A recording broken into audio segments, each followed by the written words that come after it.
final strikeout, and they did him a solid by cutting off of him because he was almost on live TV learning that the Mariners season was over. Probably and it looked great for them, too. I mean, both Rodriguez and Cal Raleigh homered. Yep. That's what you're looking for. You're looking for the stars coming through in a Game 7. No doubt. George Kirby pitched very well after, having a shaky first, and it was there for the taking. Yeah. But the Blue Jays did what they do best, which is put the ball in play. Yep. They do not strike out. As a matter of fact, they strike you out with all these split fingers. And they put the ball in play, and they hit for average and then come up with the big blast. I swear to you, I'm not just saying this because it happened. You called it? Yeah, I turned to Cooper when it was second and third with one out and Springer's at the plate. I said to him, do you think they should walk him? Because he is unbelievable in this situation, and there's an open base, and now you're bringing in, to play that there's an out at any base. Obviously, it becomes tougher when you don't have a place to put anybody. Bizzardo comes in and throws a fastball, grooves one. And if you look at back, Raleigh wanted it high in the zone, and it went right down Broadway, and Springer hits the 9th career go-ahead postseason home run of his postseason home run of his career. He is truly as clutch as they come. Yep. And the 3-run jack is all she wrote. That's what they do. And the Blue Jays are in the World Series for the first time in 32 years. And the team that they are taking on are the defending World Series champs. Interestingly enough, if you remember, before Shohei Ohtani took the retirement deal with the Dodgers, if you remember, for a hot minute, his plane was seen in Toronto, and it turned out to be what are the folks from Shark Tank? Robert Herjavec? Was that who his planes was? I think I remember. A lot of people thought Shohei was going to sign with the Blue Jays.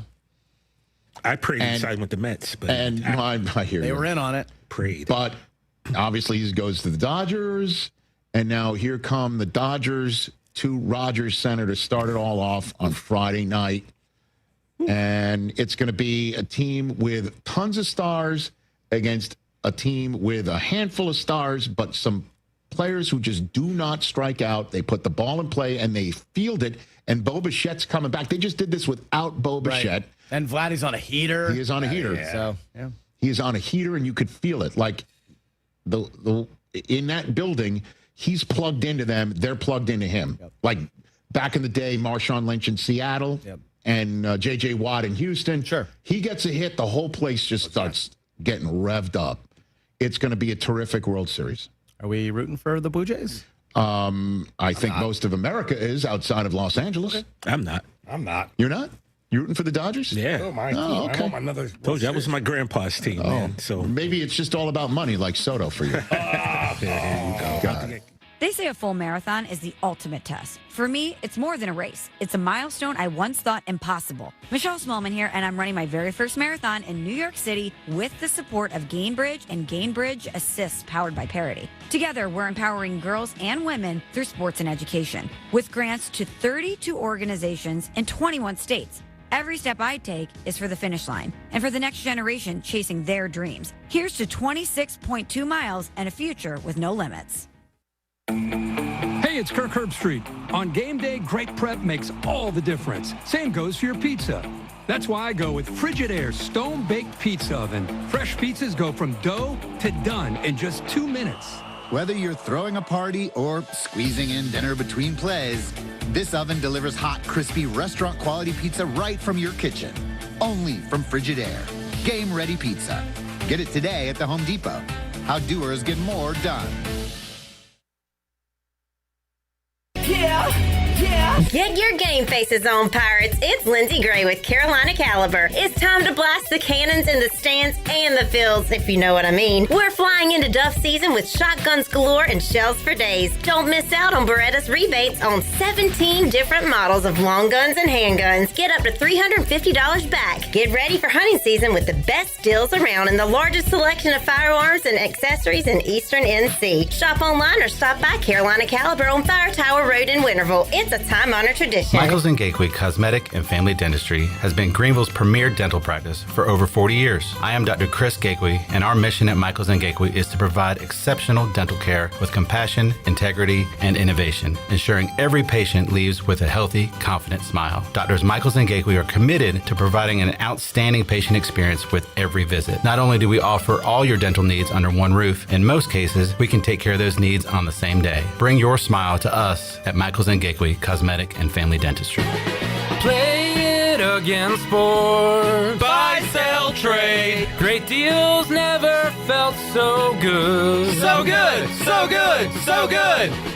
I saved a bunch of cash. Buy, sell, trade. Using my gear like I never knew I could. Play it again, sports. Buying and selling new and used sporting and fitness equipment for over 27 years right here in Greenville. Located on Greenville Boulevard across from the Nissan dealership. The very best bagels in Greenville are at Bagel Man. Bagel Man is open every day for breakfast, lunch, and dinner until 8 p.m. If you're a person on the go, place your order ahead of time online at ncbagelman.com. Start your day with a breakfast sandwich or dine in for lunch with a tuna melt, pastrami sandwich, panini, or specialty wrap. And everyone loves Bagel Man's fresh-made desserts and pastries. Bagel Man is where Pirate Nation fuels up for game day or any day. Bagel Man, 1904 Fire Tower Road in Greenville. It doesn't matter if you're running drills at the park, playing pickup on a Saturday, or sinking the final putt. When you compete with your friends with Michelob Ultra on the line, competition isn't that friendly. The trash talk, next level, and the stakes, those are crystal clear. With only 95 calories and superior smooth taste, it's the ultimate trophy. Superior is worth playing for. Michelob Ultra, superior light beer. Enjoy responsibly. Copyright 2025, Anheuser-Busch, Michelob Ultra Light Beer, St. Louis, Missouri. Here at the Holistic Company, we know that life throws you its fair share of curveballs. Like passing that drug test? Congrats. Now you can finally relax, kick back, and, well, light one up. You've earned it. With weekly events like trivia, karaoke, comedy, open mic, movie night, and, of course, all your favorites. Flour, merch, carts, edibles, and wellness products. Whatever you need to legally take the edge off, we've got your vibe covered. Order online at theholisticco.com or visit us at 5th and Evans in Greenville or at one of our other 2 locations in Fremont or Smithfield. The Holistic Company. Let's face it, life can feel like 4th and long with no timeouts left. But at LifeSpring Counseling, you don't have to take on the blitz alone. Our team is here to help you call the right plays, whether you want a faith-based game plan, a traditional approach, or a mix of both. We'll help you regain balance, rebuild confidence, and keep moving the chains. Because even when life throws a flag, you can bounce back stronger. LifeSpring Counseling. Let's get back in the game of life. Ever feel like somebody's watching you? Relax. It's probably just us. At Private Eyes, we've been conducting investigations since 1999, founded by law enforcement officer and military veteran Gary Pastor. Our team is stacked with former cops, military, and special ops pros. That means we find answers faster than you lose your car keys. So don't play detective. Call the real ones. Private Eyes. Professional, discreet, trusted, and way less creepy than your nosy neighbor. Call 866-774-3937. This is Pirate Radio, WGHB Farmville, 1250 and 92.7 FM Greenville, WDLX Washington, 930 and 104.1 FM Washington. Can you be quiet, please? Thank you. Welcome to Pirate Radio Live. Afternoon, everybody. We got Jarrett here. Hey, Jarrett. Hey. And we got left side. Strong side. I just like football, man. Man, that was just lackadaisical, man. It was what now? Lackadaisical. Uh-huh. Oh, we got a new segment on the show now, thanks to Coach Hud. Tarp stop. Oh, boy. Son, if I ordered a truck full of dumbasses, not like I was you, I would have gotten my damn money's worth. That was awesome. You guys are awesome. ECU offense looks awesome. Everything is awesome. You guys are rocking. The city's awesome. And I love you guys.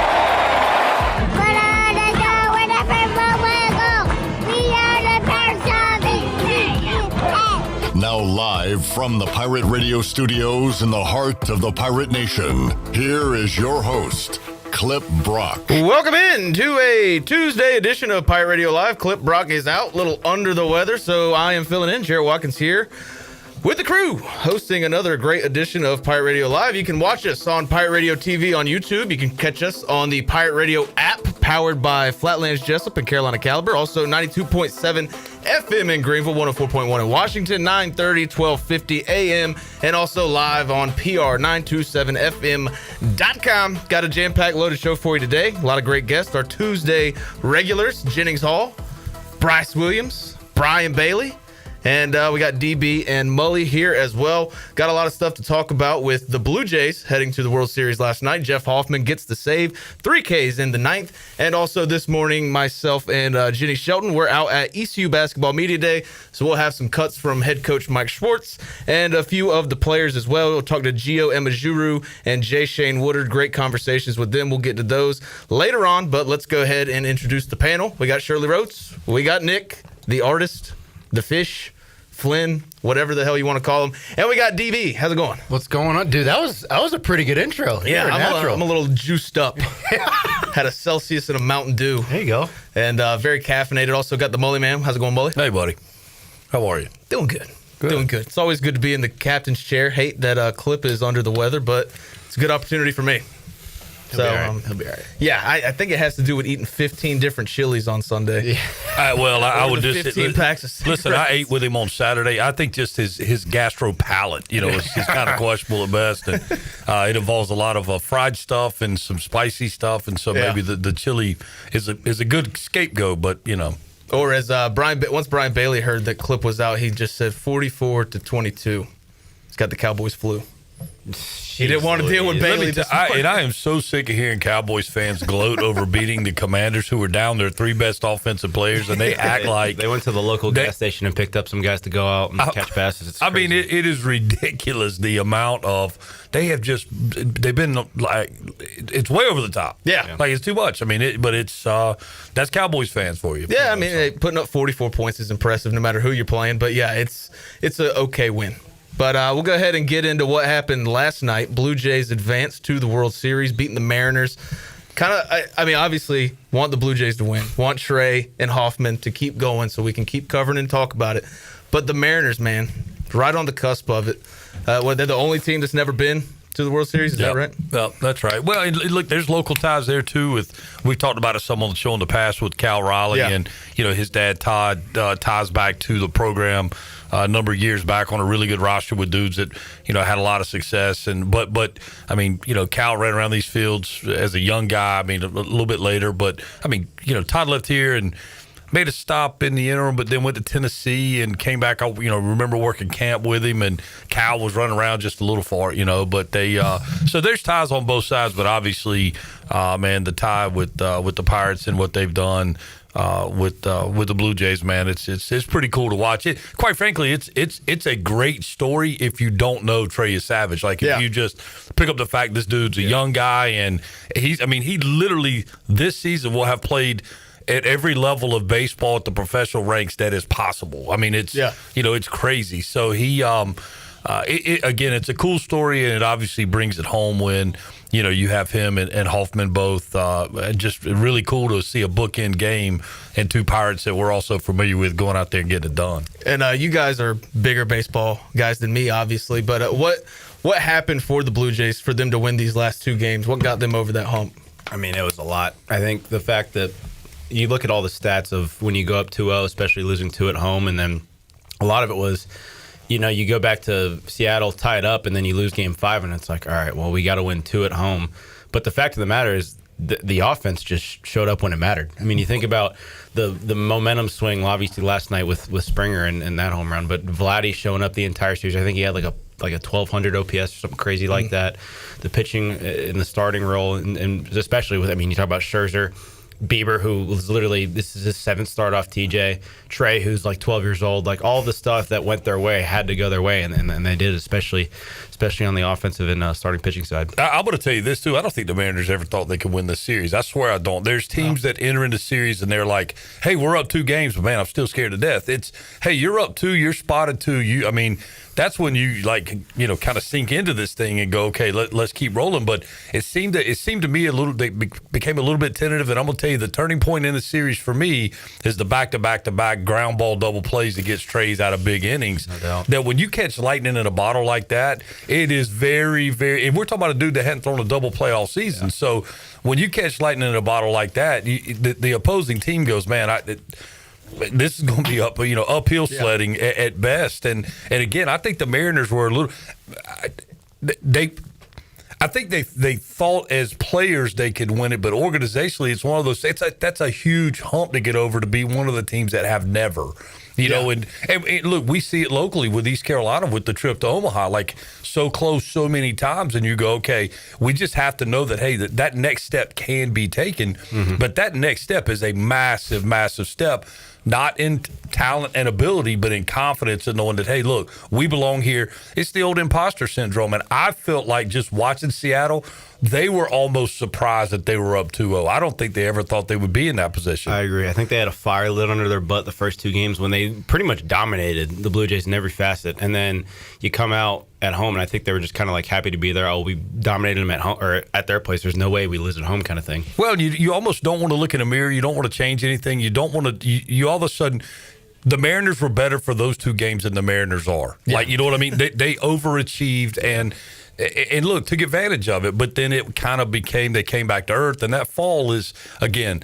Scherzer going out doing what he does, and Scherzer being Scherzer for maybe the first time this year, like the visit on the mound, there was no doubt like that dude.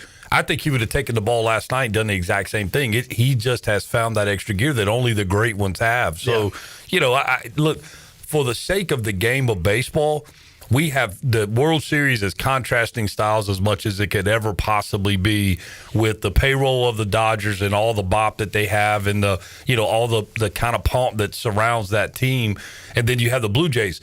I love the fact, and if people, we live in an analytic-driven society, from an offensive standpoint, you know what the Blue Jays do? They freaking put the ball in play. That's absolutely. They put the ball in play, and you look at the number of really. In DB, you stood on the mound. You got a dude buried, 0-2 or 2 strikes in the count, whatever the ball number is. You're like, okay, I got to finish this. Those dudes do not. They have a heartbeat until you absolutely cut their head off, and they have had a number of really, really ugly 2-strike. Put it in play, however you got to put it in play, and the ball just finds holes. But if the ball's in the catcher's mitt, you got no chance. You don't have to defend that. That's a freebie. So, for the sake of the game, I love the fact that the Blue Jays haven't. Yeah, the Springer home run yesterday was huge, and the home runs are going to come if you put balls in play at a high volume. I mean, it's the law of large numbers, right? If I hit enough of them, some of them are going to get out of the park. Yeah. And you mentioned Springer's home run, great crowd pop. So can we hear the crowd pop from Springer's home run, Jackson? Springer's home run, crowd pop.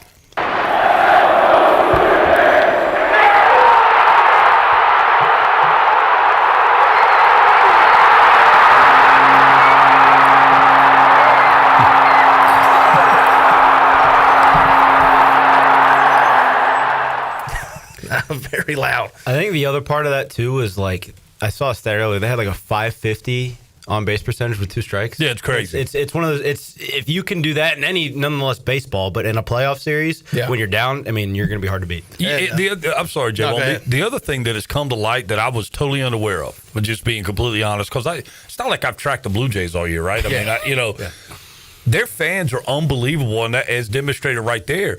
But those cats, they don't sit down. They're in the game from the first pitch to the last pitch. Seattle was the same way. It's been impressive to see, and that Rogers Center is a different environment. And you mentioned when you went up there with the Bird Dogs. Where were you at in Canada? We were in Quebec. And same way. You said a lot like Clark LeClaire. The exact same way, like standing, banging chairs into every single pitch. Now, I will say, in Quebec, they may not necessarily know what's going on every pitch, but they are into it and they're passionate. And I don't think, again, I've talked to Trey a lot in the past 2 weeks. I think it's just because he's lonely, because he's called me a lot and he's never called me that much before. And I don't think he'll mind me saying this, but the first 2 games he mentioned in Toronto, it sounded like a library in there. And I think it was the fans, one, thinking they're comfortable. They just beat, the Yankees, who's essentially at the time their World Series. It's like you beat the big bad Yankees, then you're good. And they got comfortable. And he said I talked to him this morning. He said the stark difference between 1 and 2 and 6 and 7 were literally, like you said, the fans standing the entire time too. But every single pitch, it was like a crowd pop of, we're really going to cheer for a strike and we're really going to boo for a ball. And every single pitch they were into it. It was awesome. I've noticed this, just outside of baseball, just Canadians. Very energetic. Yeah. No matter what's going on, whether the Bills play a couple games in Toronto every 5 or so years, the Raptors games are crazy. Hockey, obviously, big up there. Well, listen, you're not going to the stadium in Canada to get the Mick Ultra. It's a freaking Molson or a Labatt, and those things are. They got a little juice. Heavy. They got a little juice behind them. So, you get a couple of those, get lubed up a little bit, and you can get it going. But it has been a lot of fun. Of course, having rooting interest makes a difference, but it's been a lot of fun to watch Toronto, and I love watching them play at home. I know that TV probably is not thrilled with Dodgers Blue Jays for the World Series, but there really wasn't. The alternative Mariners, Dodgers. I think that's worse, but they're not. Obviously they want Yankees would have been if they could have picked one, right? That's what they would have done. If they could pick, that's their World Series every year. Yeah, but it. Look, man, I think it's going to be an interesting series, and again, I fully believe unless you're a Meador and a dyed-in-the-wool Dodgers fan, I think the Blue Jays are America's sweetheart, although they're in Toronto, because it's the huge payroll and the big monster, and Roberts coming out saying, they're accusing us of ruining baseball. Let's go ahead and finish it off against the Blue Jays. Yeah. You know what I mean? It's quite a contrast. And we'll go ahead and just get your take. Do you think they have a chance, the Blue Jays? Yes. Sure. 100%. Okay. Absolutely. Last night, I'm just like, I don't even care who wins because I feel like whoever wins is just going to get swept by the Dodgers. And history's on their side, too. I saw another stat this morning where you have two teams in the World Series, one that is coming off a sweep and one that is coming off winning a Game 7. I think it's happened 06. I know it happened in 07 with the Red Sox and a few more years where the team, it's the fifth time it's happened, the team that wins Game 7 beats the team that swept the LCS every single time. Well, you got that momentum factor. Do the Dodgers even have momentum? Because I feel like the Dodgers just go out there and they're like, we're going to win anyway. It's different because, correct me if I'm wrong, the teams that have won and swept the LCS in the past aren't the Avengers like the Dodgers are. They don't have a Shohei or a Mookie or a Freddie or all these guys. Well, and I'm going to give you the Captain Obvious statement of the day probably, but the wild card, the whole thing to me hinges on Ohtani, and I say that because Ohtani really wasn't great. No, what was he like 180 going in? Right, he wasn't. No, it wasn't. He was awful. But then, before the game. But then he shows up 10 punch outs with 3 home runs in a game. He goes out and has a game like he's playing at Elm Street Park. So it becomes a situation where can you keep him quiet the whole time? Probably not. Can you figure out how to maybe control his explosions? Maybe a little bit. Pitch to him when nobody's on. If he hits a solo home run, they typically don't beat you at the plate. Man, listen, I think the matchup with the Blue Jays offensively against Ohtani pitching favors the Blue Jays because, again, they're not going to strike out 10 times against him. They're going to put balls in play. Mm-hmm. He has not been sharp on the mound this year. He's obviously coming off of surgery as well. So, I like the Blue Jays' chances. I really do. If they don't allow themselves and if they don't allow themselves to get a little starstruck, which will be very, very easy to do when you look across and you're like, man, I've been cheering for that dude for however. And there's Ohtani, the greatest player since Babe Ruth, and then there's Mookie, and it goes on and on with that crowd. If you don't allow yourself to read the roster and just recognize it as that's just another club over there and we've earned the right to be here just like they have, then I think the Blue Jays are right there with them, and I think we're in for an exciting series. Danny, you obviously very close with Trey. Just from watching him these 3 appearances in the postseason, it seems like he's a 10-year vet already. Do you think he could get caught up in the bright lights of the World Series, the Dodgers, Shohei, Mookie?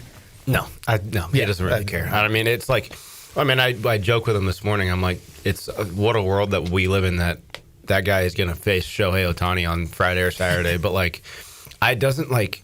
we've talked. I know Clip brought it up a couple weeks ago on the show when he was making his debut and stuff about how weird is it going to be that his 3rd or 4th big league start's going to be in the playoffs and it's his first time pitching in a major league stadium because his debut was in Tampa and all this stuff. And I'm like, dude, that guy doesn't care. Like it could be the best. It could be a little leaguer in the box. It could be Shohei in the box. It really doesn't matter to him. He's going to attack it the same way, and I think that's what's made him so special and made him so consistent all year. Of like, it doesn't really matter what like the stakes are. He's just going to go out there and pitch and do what Trey does. And it's just surprised me how much he shot up, because I think it was like 2 or 3 months ago. I'm talking about his debut in like AA, and it's wing night. In Buffalo or whatever. Exactly. It's just crazy how fast we've gone. And I mean, look, and I think it's in DB. Please, if you disagree with this, say so. I think it's one thing that has made the difference for him and has allowed him to climb the ladders. He's opened up the top of the strike zone, and that has changed. And he's not only opened the top of the strike zone with the fastball, he's opened the top of the strike zone with his secondary stuff, and he's getting swings and misses that are. It used to be swings and misses that were balls falling out of the bottom of the zone. Now he's getting swings. In college, it was the dirt. Always the dirt. Yep. Always the dirt. Now he's getting a swing and miss out of the pitch that might be the splitty at 85, top right corner away from a left-handed hitter, and the dude's just swinging under it. He just cannot get to it. But with that splitty that tumbles there, that top of the zone splitty just isn't tumbling. And over and over and over again. Best pitch in baseball. It is holding its line into the top right corner. The spin rate on it, the way it just moves, and he tunnels it so well. Yeah. Bringing it out of the clouds that man. But opening up that top half of the zone has been huge for him, and I don't see where that. There's no chink in that armor. As long as he can do that, as long as he can command the up and away and the down and in, man, I mean, it's tough to protect 17 inches, much less when you're talking the vertical of another 24 inches. So, I mean, it's tough to fight your way through it at bat with a guy like that. Not to get too in the weeds with it, just because I know a lot of people don't want to hear the analytical side of it, but the fact that he is, like you were saying, able to tunnel off the top, and really, there were times even on what was it? Game 6 on Sunday, he really didn't have his fastball at the top. I remember 2 times vividly, he punched a guy out on where Kirk was at the top, and he had it at the knees, and he got it just because it was a good pitch. But that's not where he's supposed to throw it.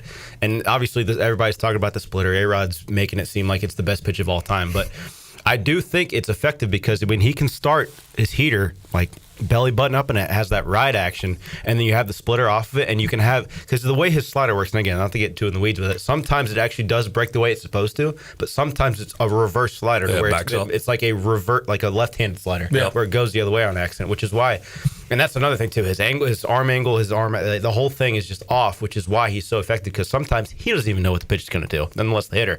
So I think. Well, the nice thing for a pitcher is not to be able to throw it straight. Yeah. It may fool you sometimes. You go, well, man, how'd I do that? But that's okay. That's okay. Yeah. As long as it doesn't flatten out on you, you got a fighting chance. And I'm going to tell you, to bring it back home and kind of close the loop, the freshman, 44, I'm drawing a blank on his name, over at East Carolina right now. Go watch him. Dude, have you seen him yet, DB? Have you had a chance? It is. You will watch him walking up and go, that is Trey Savage as a freshman, only taller. Same slide, comes out of the same place, up to 96. I mean, it is filthy. I wish I'm drawing a blank on his name, but to bring it back home, I mean, you're looking at this guy going, well, is this the next one that's going to be? I mean, because it is filthy. It is really, really good. But again, man, Trey Hoffman, so cool. I wish Cal Raleigh could get traded and come play with them, because I surely enjoy watching the way he catches. I watch and enjoyed watching him at the plate. But great series, and I'm looking forward to the World Series. I really am. I think it's going to be a big time. Yeah, and we got to take a break. You good to stay another segment? Yeah. All right, we'll come back, talk some ECU fall ball. Also, you mentioned A-Rod talking about Trey's pitches. I do want to play that cut. So yeah, we'll get to that and much more after these words.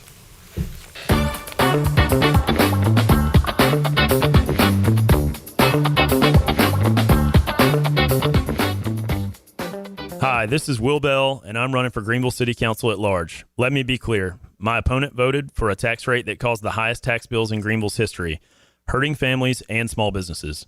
What's even worse, my opponent supported suing a private business to take down the American flag. That is not leadership. That is a disconnect from Greenville values. I believe in lower taxes, personal freedom, and respect for what our flag stands for. It's time for common sense leadership.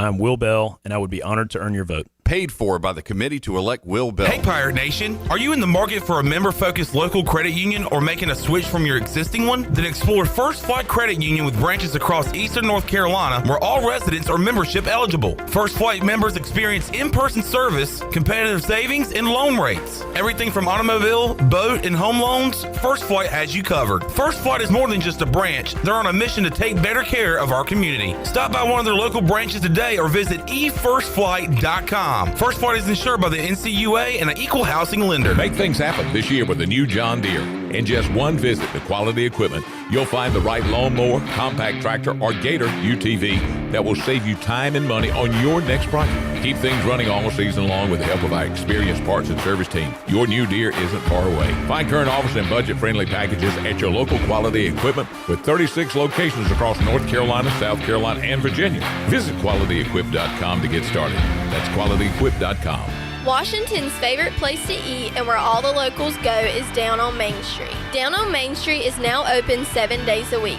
Stop by for the house salad with grilled chicken, the half club sandwich with chips, or everyone's favorite, the fried shrimp plate. After work, Down on Main Street is the perfect spot for dinner and drinks on the patio. Join Down on Main every Wednesday for half-price wings from 4 p.m. to close. Down on Main Street in historic downtown Washington. Go Pirates! At Langley Contracting, we're superior roofing specialists. Whether it's a new roof or repairing your old one, we've got you covered. And best of all, we handle your insurance claims. We are locally owned right here in Eastern Carolina. We are licensed and insured and have a 25-year roof warranty. We can handle your gutter installation too, so everything is seamless. Call or visit us online at 214roof.com for your free estimate today. Langley Contracting, your superior roofing specialist. The Buccaneer Music Hall is your beacon of music in the land of the Pirates in the NC. Open at noon 7 days a week with live music. Come enjoy sports trivia with me, Clip Rock, every Monday. Tuesday and Wednesday, it's live local acoustic night, along with line dancing from 7 to 9 on Wednesday. Thursday, there's a brand new lineup with Singo starting at 8, followed by karaoke with DJ Dog. Ladies and free both Friday and Saturday nights with the best local bands in the area. Finish the weekend with free games and DJ Kids Scene. Y'all come get bugged up. When it comes to building or remodeling your home, every detail matters. Hi, this is Kathy Herring with KDL Construction, and we believe great design begins with careful planning and ends with flawless execution. With open communication and a true partnership mindset, we guide you through every step, turning your vision into reality. Our goal, to deliver more than a building project. We create an experience that is seamless, stress-free, and inspiring. Visit KDLConstructionLLC.com to start your transformation today. KDL Construction, your vision, our craft. Do you have any real estate questions about buying or selling residential or commercial properties? Are you curious about this current real estate market? Do you need a property manager for all your rental houses? This is proud ECU alum Scott Harris with Harris Real Estate Group, and I would love to help answer every question you have and show you a real estate experience that will be memorable and enjoyable. Every step of the way, I'm here to make your dreams a stress-free reality. Call me today at 347-1857. That's 347-1857. Go Pirates! Ahoy, Pirate Nation. This is Pirate Steve. You're listening to Pirate Radio, the voice of the Pirate Nation.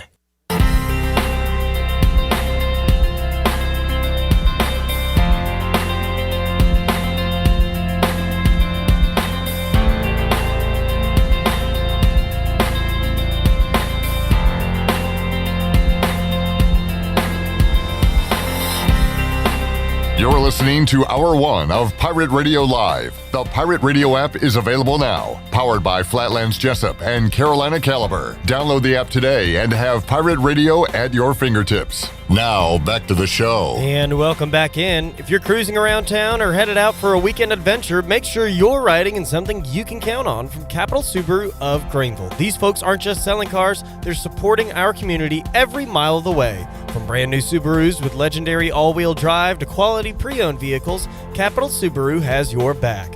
Friendly service, no gimmicks, just great deals and even better people. Stop by Capital Subaru of Greenville today or visit capitalofgreenville.com. Capital Subaru, love what you drive. Now let's take it back in. Here's J-Bone. Thank you, Jackson. Thank you, Nick. Thank you, Shirley. You gotta love the effort there from Jackson flipping it back in. Yeah, he's animated, man. I love the passion. Love the passion. Yeah. Before we get to the rest of our conversation, talk about ECU fall baseball and a little more Trey Savage and the Blue Jays, let's check in with the Chili Water chat gang.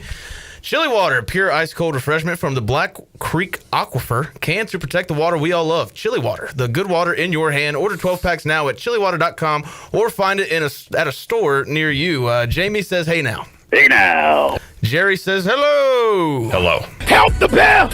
Lane says, ECU basketball is not serious. Shut up. Let's see. Chad Pike liked the stream, waiting for New Blue to fix or replace my water heater. Fixing to find out. Thank you, Pike, for liking the stream. New Blue will be there in a matter of time. They're really good. Let's see. What else? Jerry says, does Mully think the Dodgers' big payroll matters in this series? Yeah, I mean, you bought good players, right? So, I mean, that's where the payroll comes into play. Does payroll get hits? No. I mean, and it's postseason baseball, man. Look, that's one thing we talk about no matter the level of baseball. If there's a rock in the way, there's so many things that could happen that just cause the game and the whole series to change one way or the other. Again, let's go back to 3 back-to-back innings with double play balls for Trey. I mean, so those things happen. We saw it with East Carolina last year where and I'm drawing a blank again on the big catcher that's gone now, the senior from Boston College. Collins catches fire. This dude catches fire, gets 7 hits in the conference tournament. Yeah. Dude didn't have 7 hits all year, and then, you get into the regional and you get a dude like Irby figures it out and he's the best hitter in the country. So baseball's a different game, man. It's just a different deal. The payrolls maybe can get you there. I don't know that they can win it. I think it works in the opposite as well. If we look back at the Oakland A's, the first Moneyball team and all that was, and part of that story was we could cobble this thing together well enough to get deep into the postseason, but because they didn't have the payroll and actually at the end of the day have the donkeys to get it done, then you come up short. So there's a balance in there somewhere, but we've seen David beat Goliath a lot of times, especially in baseball, and I think at this point, man, the payrolls don't matter other than where these cats decide to have dinner. Yeah, that's what's interesting to me about baseball, because like you said, you don't really need this. They help, obviously, but it's like in the NFL, you're not going to see Trent Dilfer win another Super Bowl. You're not going to see that type of team, type of quarterback win anything. And the same in the NBA. Danny, you brought up A-Rod earlier talking about Trey's pitching. And what'd you say about it? He's calling it a split change, and he brings out his accent when he's talking to Vladdy. I just hate A-Rod, but that's not the point. But yeah, he does act like it's the greatest thing since sliced bread. Look, let me. I'm sorry, J-Ball. Let me bail you out, Danny, because you are a Red Sox fan. So for those listening that think that's just Red Sox hate, as a fellow baseball guy, I can't stand A-Rod. Neither can Jeter, by the way. I can't. It's so funny. Yeah, Jeter looks at him like a wife looks at a husband. Like it's very. Did you really just say that? I got a really good friend of mine, a very dear friend, and his wife to him repeatedly will say, just because it comes to your head doesn't mean it needs to come out of your mouth. Correct. And that is exactly what I wish somebody would say to A-Rod. I will tell you who else has jumped the shark for me from an analysis standpoint. Smoltzy, man. It's gotten a little bit much. It's man.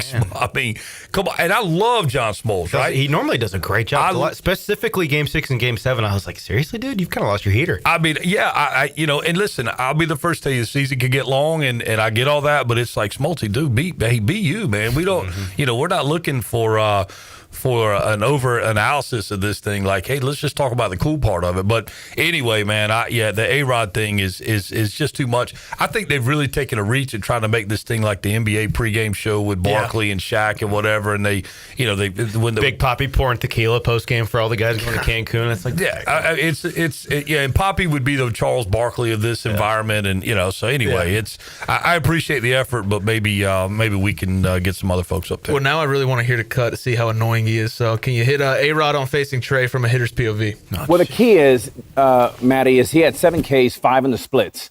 The split is a strikeout pitch, but the fastball is the setup pitch. And he was 0-1 in pretty much everybody, almost exclusive with a fastball, but he wasn't throwing right down the middle. He was doing Kurt Schilling, Pedro Martinez stuff, low and away strike 1, up and in, but for strikes, and then that set up the split beautifully. For 22 years old, to think that this young man had the entire balance of the season on his shoulders, this performance at 22, pretty miraculous. I forget that he's that young. That's the other thing that drives me crazy personally. I had this conversation with somebody yesterday. We know he's 22. Yeah. Okay, that's great. 22 in the big leagues.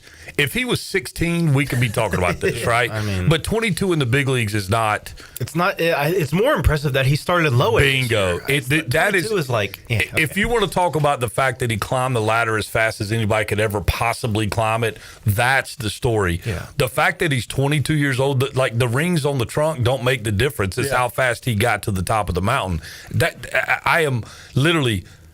We know. Like, we get it. I mean, Soto played in the 19 World Series at 20. Devers was like literally 17, 18, 19, 20, whatever it was in the 18 World Series. And they both played well. Like, it's not crazy.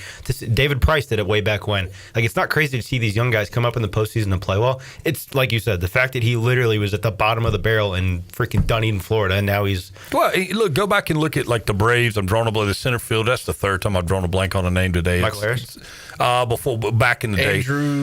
Andrew Jones was in the World Series. He was 18, 19 years old. I mean, so I mean, you know, it's this. The 22 thing is not unheard of. Again, if he was Danny Almonte and he was 16 years old or whatever, okay, then that's incredible. But he's 22. The dude matured so much in his time at East Carolina.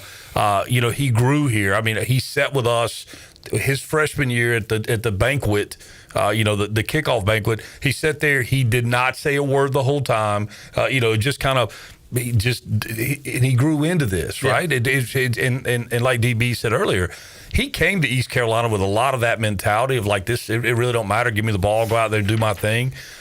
The fact again that he's 22, okay, that's cool. The fact that he's done what he's done this year in such a short period of time. That's where the story's at. I'm only surprised because I always feel like these guys are a lot older than me. And then it's like, oh, I'm actually older than them. That's the only reason I'm like, oh, dang, he's 22. Yeah. But, yeah, it's still crazy, like you said, how he shot up so quick. We'll go ahead and transition into ECU fall baseball. Danny, you said you haven't enough of Trey ball washing. I've talked about how good he is for a long time now. Well, I mean, we got to open the show with it. Next topic. Yeah. Have you gotten out to see any ECU? No, I haven't. I was talking to Mully during the break about their Greensboro scrimmage, but other than that, I haven't really heard about much. I haven't been around, I guess, lately to the field with all the construction and stuff, but they've obviously got a lot of guys coming off injury coming back this year on the defensive side, particularly on the pitching side. And they got a couple big thumpers in the portal and stuff, and freshmen on the offensive side. But I'm looking forward to hearing some more about obviously the Fall World Series, and then just hearing what people have to say. I mean, is there a date for that yet? Does anybody know? Yeah, it'll be week after next. Yeah. Okay. So this weekend they go to App State, I think is right, and then following week. First week in November. All right, is normally it. Oh, I'll be in Philadelphia. So listen, I Clip asked me for a name, and normally every year I go, okay, here's a guy to watch, and I went with Braxton Trammell, and I'm going to stay with that. But I'm going to give you another one. And this, folks out there, I'm just telling you, Alex Boucher has been so selfless. But yes, continue. And you know what? And to your point, DB, as a selfless guy, a dude that was given an opportunity to leave the program if he wanted to pursue his goals, opted to stay here. And man, I'm telling you, the relationship between he and Jake Gautreaux and the improvements are immense. Like I'm telling you, I had a chance to speak to Goat Saturday afternoon after the scrimmage, away from the field, and I just said, dude, what? Boucher comes up. I don't remember the exact situation. I know it was runners on. He gets a big RBI in one of their inter squads. He gets a big RBI by driving a ball into right field. Okay, so we all know that the field of play for Alex Boucher last year was largely where the left fielder plays to the parking lot, and I'm not I'm not trying to be ugly, but that was the reality, right? It too. Yeah, you could put 7 guys in that wedge, and you probably have a chance to get him out. I'm telling you right now, he's hitting balls out of the park, left center. He's hitting balls. Most of the balls that he is hitting out of the park, and there are piles of them, are more towards the hitter's eye. But he comes up in that situation. I don't even know what the count was, but he hits an absolute bullet to the right side. And it's just been some mechanical adjustments, some mental adjustments, and that's a big part for him and for everybody is like, again, knowing that you can. And I think the fact that they made it apparent that, like, dude, we're not looking for you to be the shortstop this year, right? Like, you can take that weight off your shoulders. And if you don't think there's a weight there, you're sadly mistaken. Yeah. That's a tough position to play anywhere. Really really difficult at East Carolina. A lot of communication goes through that spot, and a lot to ask of, of the shortstop. But man, I have been. I told Goddard, I don't mind saying this on the air for whoever's listening, and I'm easy to find, like Dion says, if you want to have a conversation about it. I'm telling you, Alex Boucher now looks like a pro hitter. I'm just telling you, it is the entirety of the ballpark, and it is so consistently good. That's the thing. DiBiote is a pro guy now himself. As a upper level player, you are not measured by your good days. They are expectations. You are measured by the consistency of your bad days. Yeah. And that is where Boucher would get away from him last year when he had a bad day. It was noticeably and painfully bad to watch. No doubt. It is not the case now. I'm just telling you, I have been thoroughly impressed. The mentality, the way he goes about it. The dude gives you leadership. I don't think he's the most vocal guy. I've never been in a locker room with him, but I think when he's kind of the E.F. Hutton, when he talks, they listen. And this dude's well-traveled, been around, and he's home, and he's playing really good baseball. It's one of those things you're like, man, I hope it ain't too much too early, because it has been an awful lot of fun to watch him play this fall. Yeah, I mean, you saw that, that was there last year. I mean, he had some very good at-bats early on. And I was just talking to Nick about it. The grand slam at UNCW in, extra innings. That was awesome. And it just seemed like, I don't know what happened, but, I mean, the errors, the strikeouts they built up. Well, and I'm going to tell you, if you go back and pull that in a stat, again, we've kicked around analytics maybe more than people want to hear, but it's the fact of the matter. I would tell you that from sitting in my vantage point of watching them all year, the errors coincided with the struggles at the plate. There's no question he had a very difficult time not taking one to the other. And we ask players to do that. Hey, leave that in the dugout. Leave that behind. Man, that is far easier said than done, because when the wheels start running off like that, man, it is very, very difficult to pull everything back together. So, I mean, I've been extremely impressed with him. I think what you're going to see with the team is an opportunity to almost in tribute to Danny Bill wearing a hockey sweater in here. You're almost going to see the ability for them to have shift change. You've literally got a one lineup that is clearly more offensive than the other. And in typical CG fashion, I think in the seventh, you'll start seeing wholesale changes, and you will see a very defensive, especially the outfield, that, I mean, it's going to be hard to find grass out there with the guys that they will have out there that can roll around and make plays. So, I mean, I talented group. I like the pitching. We still haven't seen this fall. I hadn't seen Norby, hadn't seen Antolik, hadn't seen Towers. Obviously, dudes that have been shut down. But the guys that you have seen, Jenkins is not the same Jenkins. He's a lot more of a pitcher now. And some of that is the fastball still isn't quite what we saw last fall when it was electric. But the secondary stuff has been really good. I mean, there's a lot to be excited about. I think the deal at Greensboro is what it is. You certainly don't want to be real good in October unless you're in the big leagues. So I will tell you, I know that again they're headed to play App State. I certainly would hate to be App State, because I have all ideas that the Pirates are going to come up there, even in a fall scrimmage situation, looking to round the fall out with a positive and probably take the lumber to somebody. I hate to go back to the shortstop thing, but who is playing shortstop right now? They've run a number of guys out there. Again, I have to pull the roster up, but Lashley, the JUCO came in. He's a JUCO player, 14. They got the kid from South Florida, Carlos. Jacome? Yeah, where's number 1? Both of them have been out there. You've seen Colby Wallace there some. That's the other thing, the interchangeability of these parts. You've seen Burris there some. A lot of Irby at third base. Lashley. Yeah, Lashley. Now, here's the deal with that kid. You're going to see him like. If he walked in right now, you'd think maybe he's delivering a package or something. He is nondescript. Okay, he looks like just like your average college student. He's not. He doesn't necessarily pass the look test. Okay. I'm just being honest with you, and it's not that it's bad. It's just it's very okay, just a kind of average Joe. You watch balls get smashed at him, and he's got the thing you cannot teach: ball going glove. And sometimes it is not the way that Coach Palumbo would absolutely love to see it technically. Yeah. But the ball goes in the glove, and there's no rattle. It goes in the pocket of the glove. He's a little bit funny coming out the way he throws, but it's got plenty on it. He's a good player, man. And I don't know, does he figure into the offensive lineup as well as the defensive lineup? But I feel sure almost to a certainty that come the 7th inning, you'll see him playing shortstop in a defensive capacity because he is really, really good. I think you see Carlos maybe on the other side of the bag, maybe some at second base, but okay, where's Braden Burris end up? I think he probably ends up in the outfield, especially late in games.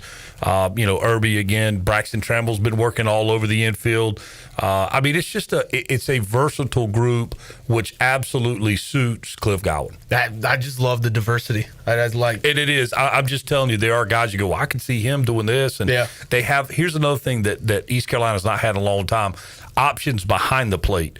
I think it's Carver is a catcher they brought in. Obviously, you still have Walker Barron back there, who's been your everyday guy for last season, and Kalinich, who's Kalinich. So, for them to have options back there, I think is comforting. Yeah, and Danny, you had Ethan Norby, Walker Barron, Colby Wallace on your show. How do you think the leadership is going to be going into this season now that they have another year under their belt? Certainly a lot more experienced. I mean, last year they said it on the show that it was tough because they had never been put in that position besides in high school. It was easier for them because we had 20 guys that were old and had experience in leading their freshman year, and now that they're kind of in that role, they know how to execute it better and lead those guys. But they're excited. It's a good opportunity for them because they have so many guys to get used to the way it's run and the culture and all that stuff. And by all accounts, it looks like they're doing a good job.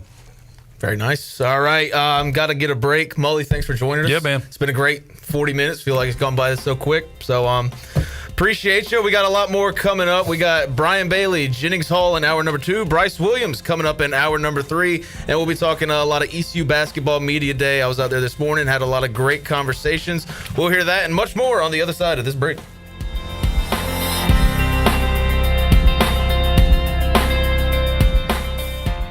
I'm Nick.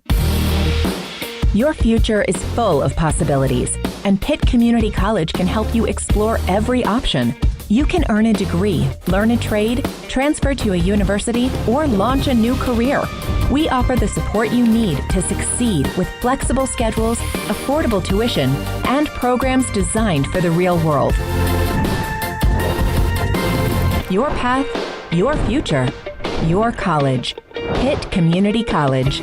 Pirate Nation, your dream home starts with Unshakable Builders. Now building in Sutherland Estates in Greenville and Dolostone Court in Wilson with homes available now. And stay tuned, Cross Creek Townhomes in Greenville and Whitaker Glen in Farmville are coming soon. Browse available homes, explore floor plans, and see past projects today at unshakablebuilders.com. Have questions? Use live chat, fill out the contact form, or call the office at 814-9105. Unshakable Builders, build on a solid foundation. North Carolina State Parks invites you to enjoy camping your way. With the weather changing, booking your own cabin is the perfect solution for your camping getaway. Reserve campsites or cabins today at Jones Lake, Goose Creek, and Cliffs of the Neuse. Whether you enjoy traditional camping or air-conditioned cabins that can be rented with Wi-Fi, your next adventure can include hiking, beautiful scenery, and sunsets by the campfire. For information on booking a cabin, visit ncparks.gov. I'm Nick White, and I approve this message. Nick White believes Greenville's future is bright, but City Council is distracted by sending $400,000 out of state for a human resources study, distracted by fringe issues while hiking property taxes, and distracted by our nation's flag burning $30,000 trying to bring it down. Our priorities are simple. Fix the roads, recruit industry, pick up the trash, and when disaster strikes, respond fast. Show up for Nick White in District 4, paid for by the committee to elect Nick White. Looking for your new favorite hangout spot? Come on down to the Doghouse Tavern, Aiden's veteran-owned crown jewel on 2nd Street. From open mic Mondays to music bingo Thursdays, there's always something happening. Enjoy daily drink specials, one of the best bar menus around, and live music that'll keep you coming back for more. Grab your friends, kick back, and support local at the Doghouse Tavern. Check us out on Facebook to see what's on tap this week. The Doghouse Tavern, where good times and great vibes live. CopyPro, the professional office systems people, have been serving Eastern North Carolina since 1971. From Greenville to Wilmington, businesses trust CopyPro for reliable technology, award-winning service, and top brands like Konica Minolta and Ricoh. Need multi-function printers, document management, or network solutions? CopyPro delivers powerful tools backed by certified technicians and a team dedicated to your success. CopyPro, professional people, professional systems, powerful results. Visit copypro.net or call 756-3175 today. East Carolina Chrysler Dodge Jeep invites you in to see the great selection of new vehicles at the Drive into Fall event. Save up to $10,000 or get 0% financing for 60 months and up to $5,500 in dealer discounts on the new 2026 Ram 1500. That's $10,000 off or 0% for 5 years and $5,500 off on a new 26 Ram truck. Also, the 2025 Jeep Grand Cherokee has its best deal yet with up to $10,000 off. Choose your Grand Cherokee and save up to $10,000 if you act now. And how about the 2025 Jeep Gladiator? East Carolina Chrysler Dodge Jeep has the best selection of 2025 Jeep Gladiators in Eastern North Carolina. Save up to $9,000 on the hottest midsize pickup in the market. East Carolina Chrysler Dodge Jeep, across from the Cockerell in Greenville. Come see us! Offers do not include tax, title, and $8.99 admin fees. See dealer for details. Visit us at ecauto.com. Hey, this is John Gordon, author of The Energy Bus, and you're listening to Pirate Radio, the voice of the Pirate Nation.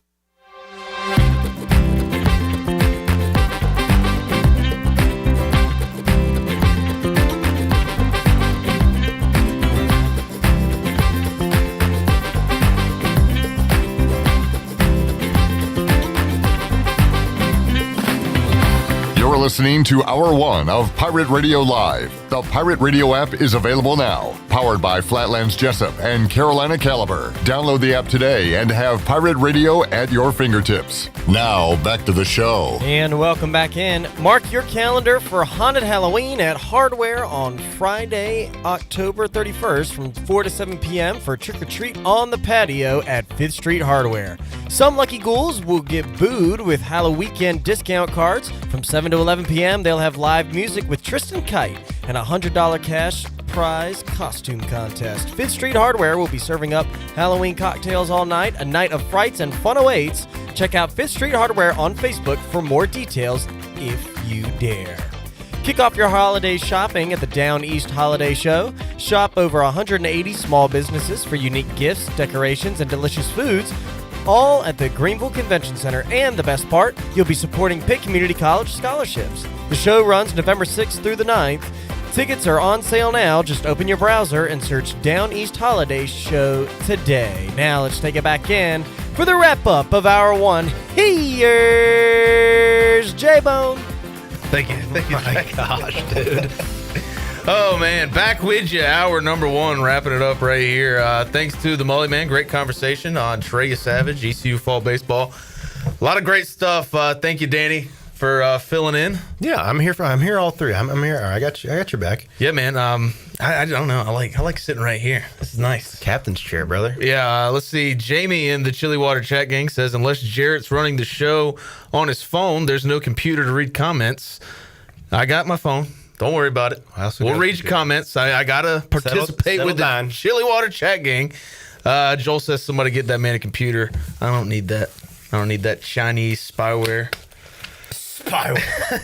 No, yeah, man. Just a great sports time, man. World Series, NFL, I guess. NBA starts tonight. Who's playing? Celtics got a game? No, hell no, of course not. I mean, Jason Tatum's out there on the bottom barrel of primetime games now that he's out. I think the Rockets are at the Thunder, and the Lakers are at the Warriors. Okay, yeah. This is the first night of NBC, back on NBC. I know, I'm pumped. Apparently, they're gonna. Chris Collinsworth kind of spilled the beans the other day on some FanDuel show talking about how they're gonna use MJ. Yeah, Mike Tirico and MJ's insights. Dude, I'm so excited. I'm excited for that, but you almost took away my excitement when you said Chris Collinsworth. I thought he was gonna be. Get the slide in? I don't want the slide in. I'm sick and tired. It's like, man, Chris Collinsworth is good at what he does. And he reels you in sometimes when it's not a guy he likes to I'll say glaze. I don't know. Yeah, no, I get it. But Stick then, to what you do. then the Chiefs or the Ravens are on Sunday Night Football, and he's like, "Have you ever seen a quarterback do this?" Yes, Quite literally, yes. Yeah, I think Patrick Mahomes ran 4 yards through defenders to gain, not even gain a first down. He does. He's like, we've never seen anybody do this, and literally 3 hours ago, Baker Mayfield did it for a first down. It's like old Romo. Romo used to do the same thing with Mahomes, where he treats him like he's actually God's gift, and it's like, dude, settle down. He's good, but he's not. It's not that good. Nance and Romo. I mean, the game was already bad enough on Sunday, and I got to hear Nance and Romo be like, "Oh, the Chiefs are just otherworldly." It's like, no, we just suck. We just suck. No, my football team's just. And bad. then you got Noah Gray trying to take Max Crosby's legs off. Yeah, and they're like, "Oh, that's a legal block because he came from over." Sure isn't.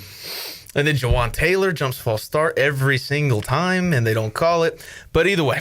I loved them kneeing with 3 minutes left and the Raiders having 3 timeouts and just being like, yeah, we're good. Well, yeah, because we don't need this anymore. We're not even that bad. Your team saw that we are not that bad. It's just that nobody believes. Everybody has given up. Everybody has quit. And I thought that used to be McDaniel's fault. I guess it is Pete's the fault now. I think it's Mark Davis' fault. Okay, I think the common denominator through all of this. The guy's a champion, one with the Aces. Yeah, hey, Title Town, Vegas. Only reason that city has franchises is because the NFL decided to put one there, and we're the only one that can't win anything. Yeah, that sucks. All right, media day was this morning. Let's get to something that will bring hope and joy to our lives, ECU basketball. Can we hear cut number 2? How do you continue to build the culture and the winning attitude when the team changes from year to year?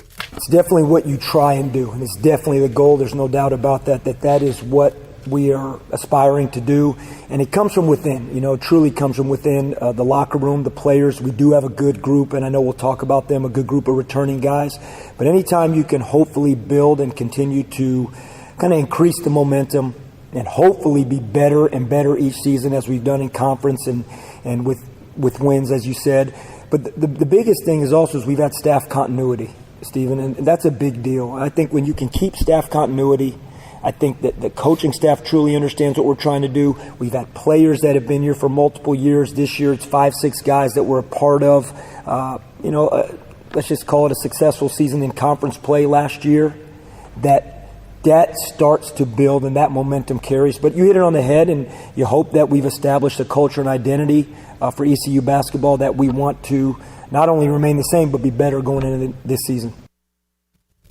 All right, Mike Schwartz there at Media Day this morning. He brought up staff and roster continuity. We bring back Jordan Riley, Jay Shane Woodard, Trevi LeBeau, Reed Kaysen, some of our biggest players from last year. And we also bring in some guys like Gio Imajuru who will add size and some paint protection.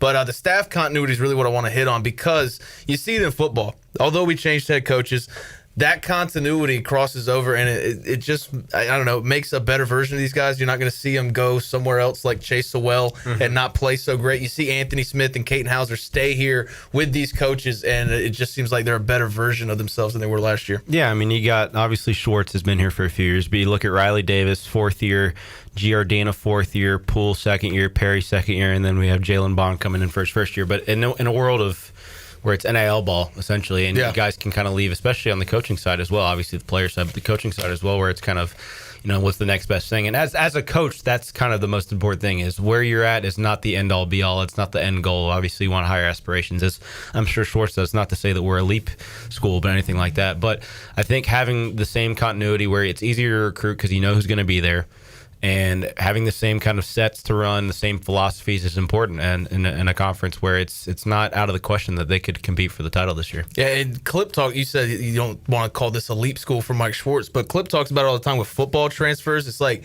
if these guys are going to bigger schools, we did something right. Yeah, exactly. If Mike Schwartz is leaving East Carolina for another job, means we won. We were in the tournament. Yeah, that's right. Like exactly that's what that means. And a lot of people crap on Mike Schwartz. A lot of people don't like. A lot of fans don't like him. They think he underachieves. I love Mike Schwartz. I think he's done a great job his couple years here in Greenville. And every player who's returning that I asked, what attracted you to make you want to stay in Greenville? Because I'm pretty sure guys like Jordan Riley had offers to leave. Absolutely. And I didn't talk to Jordan Riley directly, but a lot of the guys who returned said it's the coaching staff. It's Coach Schwartz. It's Coach Davis. They love not only Greenville and East Carolina, but they love these coaches. And so, I mean, that speaks volumes. And I feel like I'm the only person who cares about this team 75% of the time. And I've already, I feel like it's just going to be me and a couple other people after these games.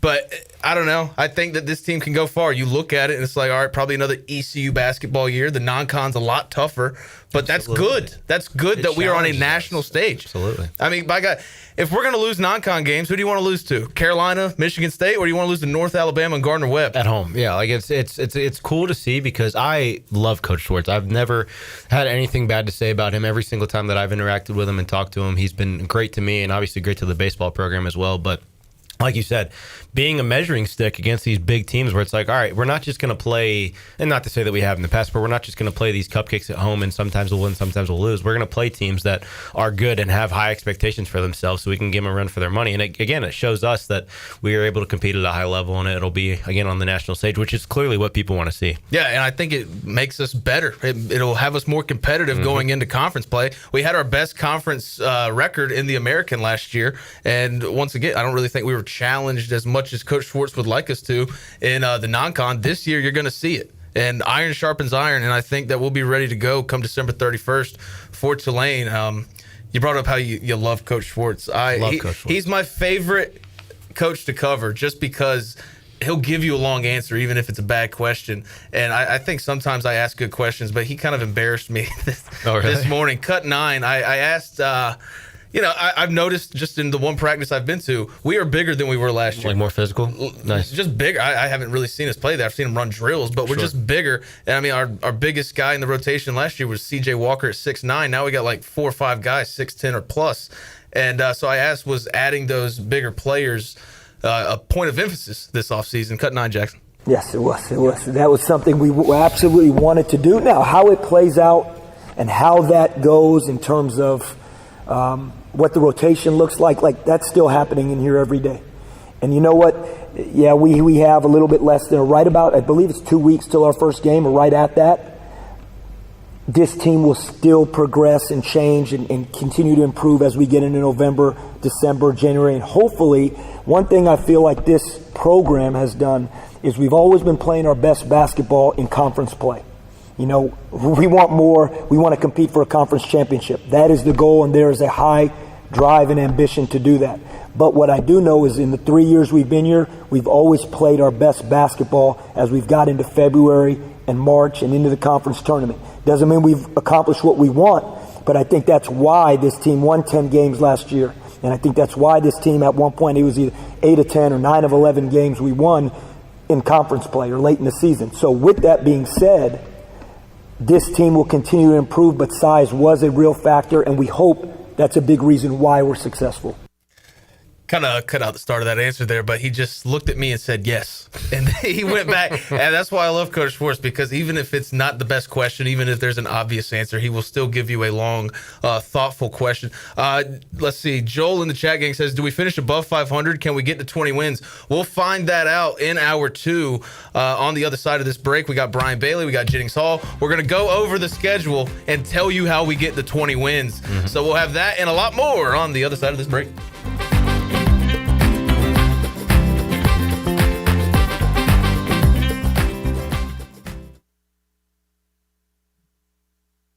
Hi, this is Will Bell, and I'm running for Greenville City Council at large. Let me be clear. My opponent voted for a tax rate that caused the highest tax bills in Greenville's history, hurting families and small businesses. What's even worse, my opponent supported suing a private business to take down the American flag. That is not leadership. That is a disconnect from Greenville values. I believe in lower taxes, personal freedom, and respect for what our flag stands for. It's time for common sense leadership. I'm Will Bell, and I would be honored to earn your vote. Paid for by the committee to elect Will Bell. At Tiebreakers, we pride ourselves on serving big, juicy wings. I'm talking big and juicy. Our chickens are the same ones that kick sand in the other chickens' faces. If our chickens played football, they'd be linebackers. The competition's chickens, they'd be skinny little kickers. Trade those kickers in for linebackers. Join us today for big, juicy wings. All season long at Tiebreakers. Tiebreakers, with 2 locations in Greenville and on Railroad Church Street in Winterville. Here with Brian Cook, the comptroller for Greenville Motor Company and Greenville Auto World. So many times people have problems with their automobile, and finding a service department that you can trust not to upsell you on something you really don't need, but to go in, diagnose the problem, and solve the problem. Yeah, we're really here to pass along any kind of savings we can to pirates in the area. We take pride in offering a discounted labor rate compared to some of the other places, but give the same quality that technicians can provide. Greenville Motor Company, Greenville Auto World. Try us, trust us at drivehherenow.com. Here it is. Cooler weather is creeping in. Football is in the air. And if climbing up and down stadium steps is a chore for you and your knees or your hips hurt with every step, there may be relief right around the corner. QC Kinetics are medical professionals that use advanced PRP and stem cell protocols that have helped tens of thousands of people with their joint pain. The stem cells come from your own body to revitalize and regenerate your joints. If you've been told you need surgery, you owe it to yourself to get a second opinion. Call QC Kinetics now to get started. 252-765-PAIN. Need to sell your house fast without fixing or even cleaning it? Call the Turner Home Team. Hey, this is proud ECU alumni Justin Turner with the Turner Home Team. We buy houses as is in any condition for cash, and we can close in just days. As a real estate investor and licensed agent, my team and I can give you options when you need to sell. Sell fast or sell for top dollar. You choose what's best. Call Turner Home Team or visit theturnerhometeam.com. They'll make a no-obligation cash offer for your home today. Turner Home Team. Pirates supporting pirates. The right partner makes all the difference. For more than 185 years, we've forged personal relationships with our customers and communities, funding economic development and rallying around the causes that are important to our neighbors. With local bankers you know and trust, businesses and individuals throughout the Carolinas continue to choose United Bank. Proud to support the Pirates. Bankwithunited.com. United Bank. Member FDIC. Hey Pirate Nation, this is proud ECU graduate and former baseball player Brandon Manning inviting you to join my team at Farm Bureau Insurance. Right now is a good time to review your coverage with a local trusted agent like me. I will make myself available before or after business hours, and my clients always have my cell phone number if they need anything. From home, auto, or life, give me a call today and let's talk about your insurance coverage and about the Pirates. Call 531-1812 and go Pirates! Ahoy, home hunters! Ready to find the real treasure of Eastern North Carolina? At E&C Pirate Realty Allen Tate, our crew of expert agents will help you chart the course to your dream home without any rough waters. Whether you're buying, selling, or just looking to drop anchor, we've got the map to real estate gold. E&C Pirate Realty Allen Tate, where X marks the spot, and every home is a hidden gem. Visit encpiraterealty.com. We close the deal or someone walks the plank. Right? Call today! This is Pirate Radio, WGHB Farmville, 1250 and 92.7 FM Greenville, WDLX Washington, 930 and 104.1 FM Washington.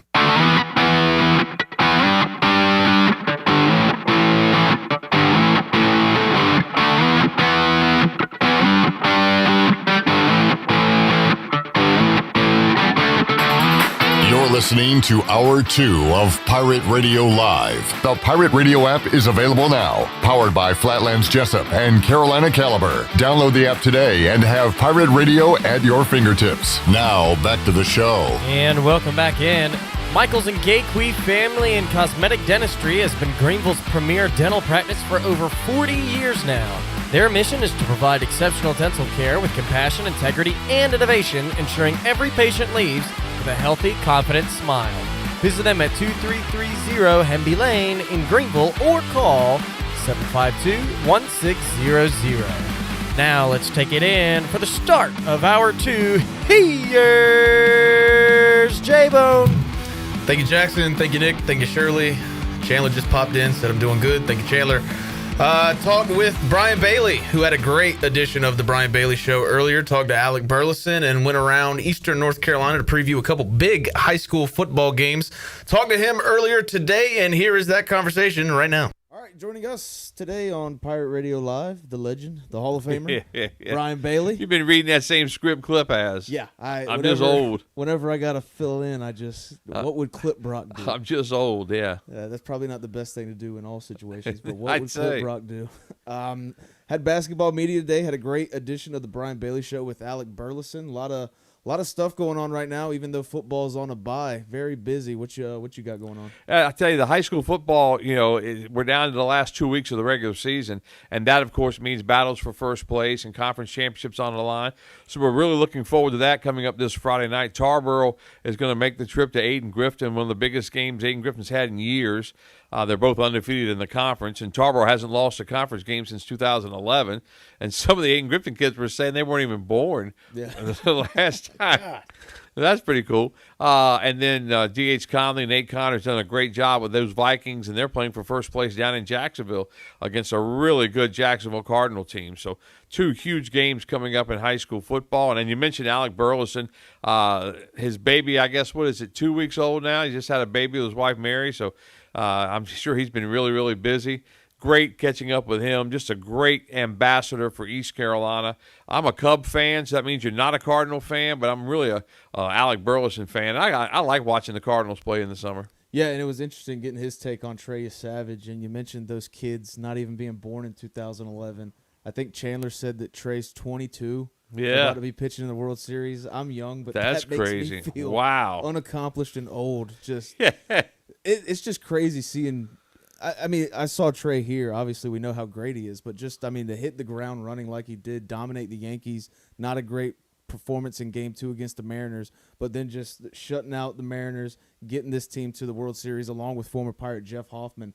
I'm not even a big baseball fan, but it's just been crazy to watch the run the Blue Jays have been on. It's been crazy to watch the run that Trey Savage was on because he started in low A, went to high A, went to double A, went to triple A, and then he had to get the commissioner's exemption in order to pitch, in the postseason. And man, it's just crazy what he's been able to do. And now when you think of the Toronto pitching staff, he's one of the stars. I mean, he'll pitch, he'll get a start probably in Game 2, I would think. But he'll get a start and maybe 2 starts, depending on how it goes, kind of like in the ALCS. Yeah. And he gets to face Shohei Ohtani. Well, that's going to be an easy one, isn't it? Yeah, we were talking on the show yesterday. It's like, obviously I want Hoffman and Savage to do well so we can keep talking about the MLB playoffs. But, I didn't even care who won last night because I feel like it's just a sweep, no matter who's playing the Dodgers. Well, they're really good, but I think Toronto will have something for them. Although I was surprised that the Dodgers are big favorites in Toronto in Game 1. Yeah, right. So Shohei's, what was it, 3 home runs, 10 strikeouts. Yeah, that's one of the greatest performances ever in the postseason. There's no doubt. I mean, the only person you can compare him to is Babe Ruth, right? Because Babe Ruth hit home runs and pitched, but Shohei Ohtani, how about that's just unbelievable. I think I heard last night that he was hitting 180 going into that game, and then it just turned it on that. But I had ECU basketball media day today.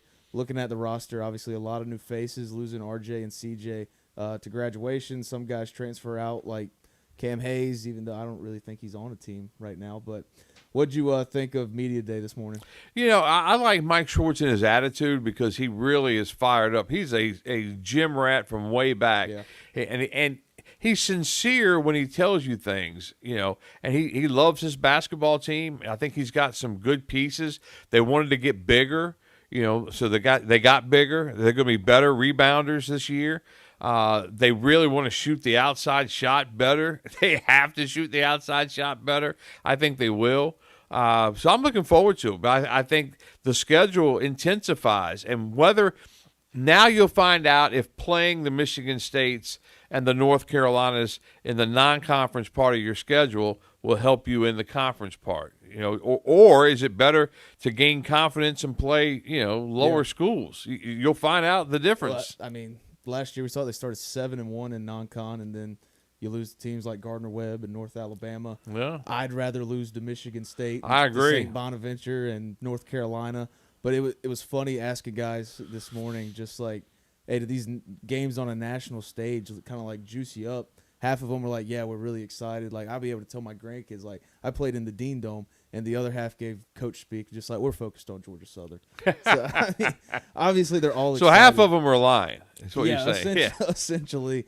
But, I even told the players and Coach Schwartz this. It's just nice to see teams like Greensboro, like App State, like Buffalo, like the national stage games we talked about, because as a student, it's like I don't really care about Presbyterian. Right. I don't care. I mean, I don't care about playing Gardner Webb, even though it's regional and I mean it's a tough game all the time. But like, if we're gonna not be so great in the non-con, I'd rather have impressive performances that I think will prepare us for the conference play. Yeah, and that's we'll find out which one works better. But I agree with you. I think they say iron sharpens iron kind of thing, and you play a tougher team, a really good basketball team, you're going to get better. And who's to say you can't go in there and get an upset or two? So. It'd be fun. Coach Schwartz will get his money's worth. I'm telling you that. He will. I mean, I like the size that we have. I asked him about it, and he gave me a good but funny answer. Kind of embarrassed me a little bit. But talking to Gio Imajuru, like that guy just seems like a professional. Seems like he was built to play basketball really anywhere. And we've seen him at 4 different colleges. Saw him last year at George Mason. Very physical, down low. So I'm excited. I especially Reed Kaysen. I've brought that up with Coach Schwartz before, where it's just like Reed Kaysen didn't really know much about him last year, but he progressed a lot. You thought Sear Malonga was going to be the guy coming off the bench, but Reed Kaysen kind of took his minutes. So a lot of stuff to look forward to with Pirate basketball this year. The player from George Mason, when they played East Carolina last year, I was lucky enough. I had Bella with me. I had one of her friends with her, and Ryan Robinson in East Carolina had said, "Hey, I got 3 tickets on the front row if you guys want them." So we went on the front row and had popcorn. We had a great time. But my point is, we had a chance to see that guy, and he had a great game. He dominated inside, and I thought to myself, I said, "Man, that's one of the best big men I've seen in a while." And so now he's a Pirate. Yeah, I mean, last year definitely could have used the side. I think the tallest guy in our rotation was CJ at 6'9", so definitely going to be able to use that this year. We'll move on to a bit of Cowboys. Clip's not here today. Man, he's got a little cowboy flu, doesn't he? God, hey, I wanted to take the Cowboys so bad on Friday when we were doing our picks, but then Clip just talked me into taking the Commanders. He's like, "We got the better quarterback. We got the better coach. We got the better quarterback." Jeez, he was very convincing, but I mean. I like now. I will say Jaden Daniels is very good athlete. He was hobbled a little bit, and Dak's really playing well. Dak hasn't played this well, his whole career, but he's really playing well. So I think that I didn't expect. I was really worried about the game because Dallas's defense just never shows up, and all of a sudden they showed up. They had some stops. They weren't great, but they were okay, and that's all it takes with this offense. I mean, when you score 44 points, you just have to be okay. You don't have to be lights out every down. And Jerry Jones has taken a beating for the Micah Parsons trade and getting Shoddy as his head coach and all this stuff. But I really think Shoddy's doing a really good job, especially with the offense. And I read some stuff this week that said Shoddy was in the defensive room. That Shoddy knows you can fire your coordinator or you can get him right. He's got 2 choices, and I think whatever he did turned out well, and we'll see him again on Christmas. Yeah, I mean, having Rico Dowdle run for 230 yards against you, I'd be in that room too. Yeah, exactly. I would too. You look like Jim Brown. Yeah. That's what I'm saying. That's the reason I really didn't think Dallas would beat Washington, because of the way that defense plays, because that puts so much pressure on your offense. This week, the offense really didn't have that much pressure on them, and you saw what they were able to do. I mean, but going back to Jerry Jones, he gets George Pickens for a 3rd-round pick.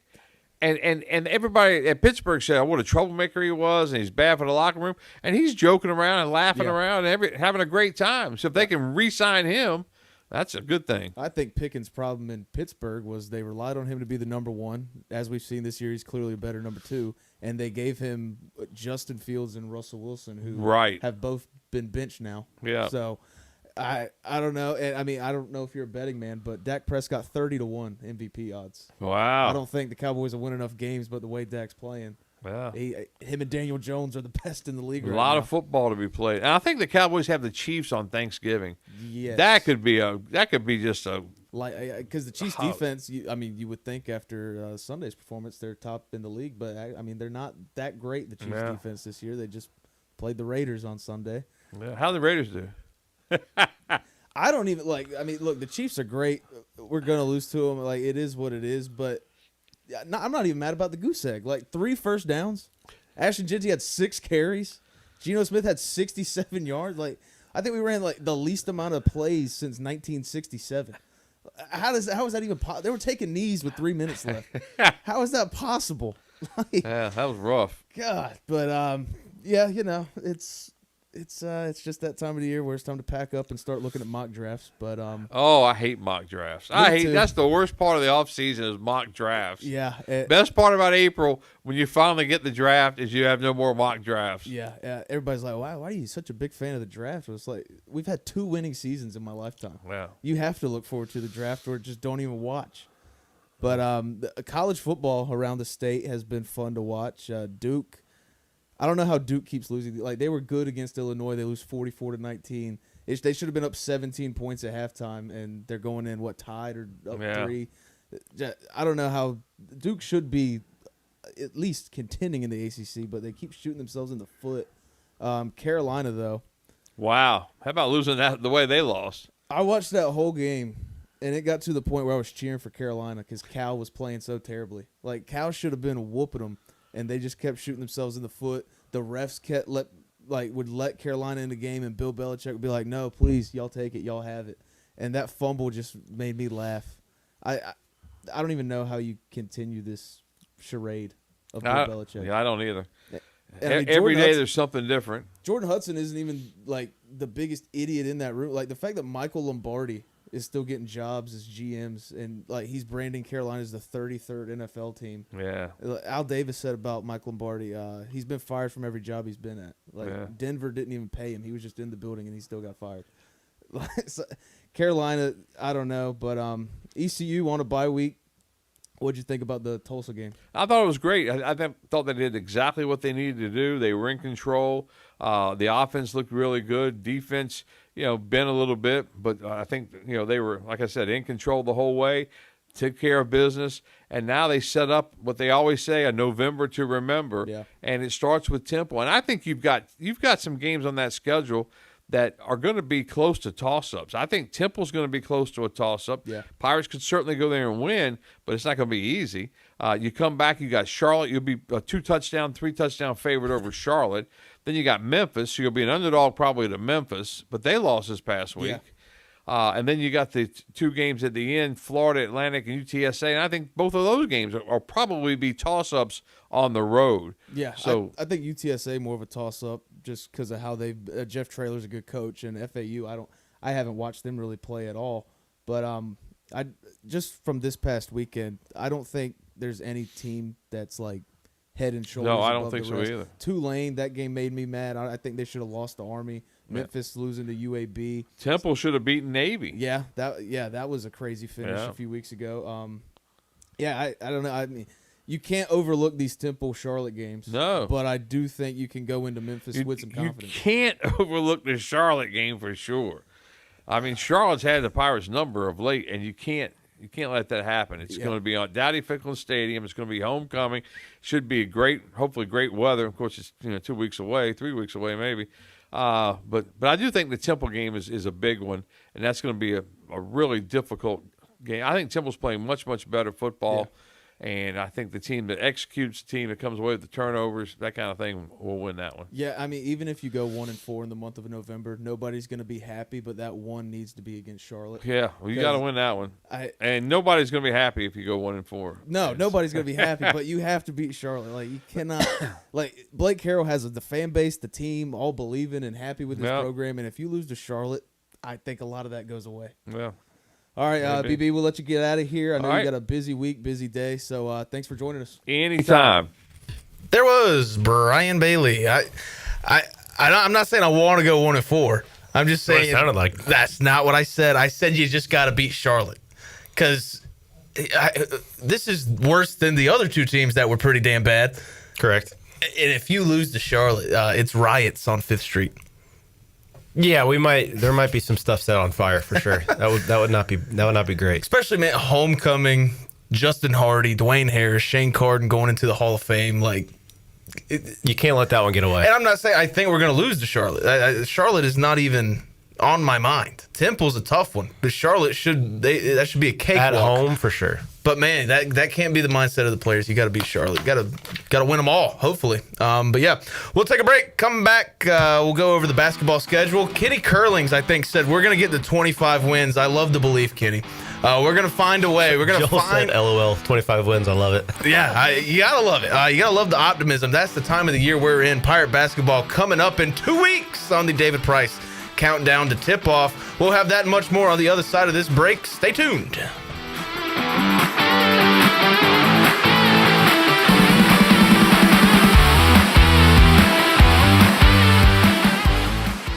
Fast, reliable, affordable. Most internet services don't give you all three, but U.S. Cellular Home Internet does. A trio in perfect harmony. Fast speeds, a solid network, and just $39.99 a month when bundled with a wireless plan. Built for us. Terms apply. See uscellular.com for details. This is Brandon Tate, owner and operator of Atlantic Wireless, an authorized agent for U.S. Cellular since 1997. Visit AtlanticWireless.com to find the store near you. We go beyond the call. Michaels & Gateway Cosmetic and Family Dentistry has been Greenville's premier dental practice for over 40 years. I am Dr. Chris Gateway, and our mission at Michaels & Gateway is to provide exceptional dental care with compassion, integrity, and innovation, ensuring every patient leaves with a healthy, confident smile. Doctors Michaels & Gateway are committed to providing an outstanding patient experience with every visit. Not only do we offer all your dental needs under one roof, in most cases, we can take care of those needs on the same day. Bring your smile to us at Michaels & Gateway Cosmetic and Family Dentistry. Greenville Utilities customers should be proud to know their electric, natural gas, water, and wastewater utilities are owned by the community. That means decisions are made locally, not in some other city or state. It means the utilities are run in the best interest of the community, not to make profits for out-of-state shareholders. It means reliability is high while rates remain low. Greenville Utilities, safely providing reliable utility solutions for the Greenville region since 1905. You would do anything to keep your family safe. Don't leave safety to chance with national companies or do-it-yourself systems. Hi, this is Mike Robertson, the owner of SCI Technologies. We have recently merged with High-Tech Communications to become North Carolina's premier security, audio, and fire alarm provider. The most cost-effective solutions for your home or business security and life safety needs. SCI Technologies, 252-321-7006. That's 321-7006. Against sport. Buy, sell, trade. Great deals never felt so good. So good, so good, so good. I saved a bunch of cash. Buy, sell, trade. Using my gear like I never knew I could. Play It Again Sports. Buying and selling new and used sporting and fitness equipment for over 27 years right here in Greenville. Located on Greenville Boulevard across from the Nissan dealership. The very best bagels in Greenville are at Bagel Man. Bagel Man is open every day for breakfast, lunch, and dinner until 8 p.m. If you're a person on the go, place your order ahead of time online at ncbagelman.com. Start your day with a breakfast sandwich or dine in for lunch with a tuna melt, pastrami sandwich, panini, or specialty wrap. And everyone loves Bagel Man's fresh-made desserts and pastries. Bagel Man is where Pirate Nation fuels up for game day or any day. Bagel Man, 1904 Fire Tower Road in Greenville.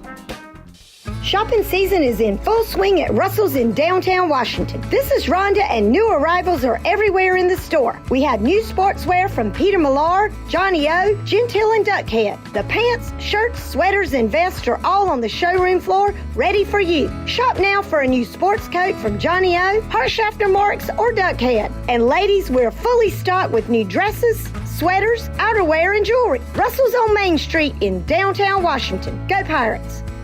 Here at the Holistic Company, we know that life throws you its fair share of curveballs, like passing that drug test. Congrats. Now you can finally relax, kick back, and well, light one up. You've earned it. And whether you've had one of those weeks, or maybe your mother-in-law's in town and you're one passive-aggressive comment away from needing a vacation. If this sounds like you, then come visit our team here at the Holistic Company to help you find the perfect products to ease your stress and promote relaxation. Order our products online at theholisticco.com or visit us at 5th and Evans in Greenville or at one of our other 2 locations in Fremont or Smithfield. The Holistic Company. This is Miles Berry, and you're listening to Pirate Radio, the voice of the Pirate Nation.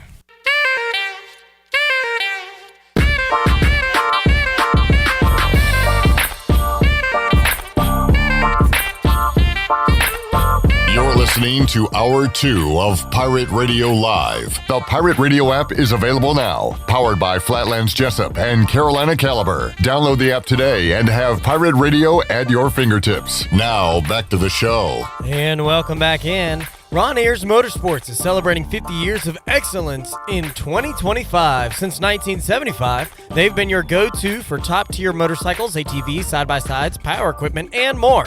Stop by their 30,000 square foot store featuring Honda, Suzuki, Kawasaki, Yamaha, Hustler mowers, and steel equipment, all backed by Ron Ayers' 50 years of trusted service. Ron Ayers Motorsports, 50 years of quality, reliability, and adventure.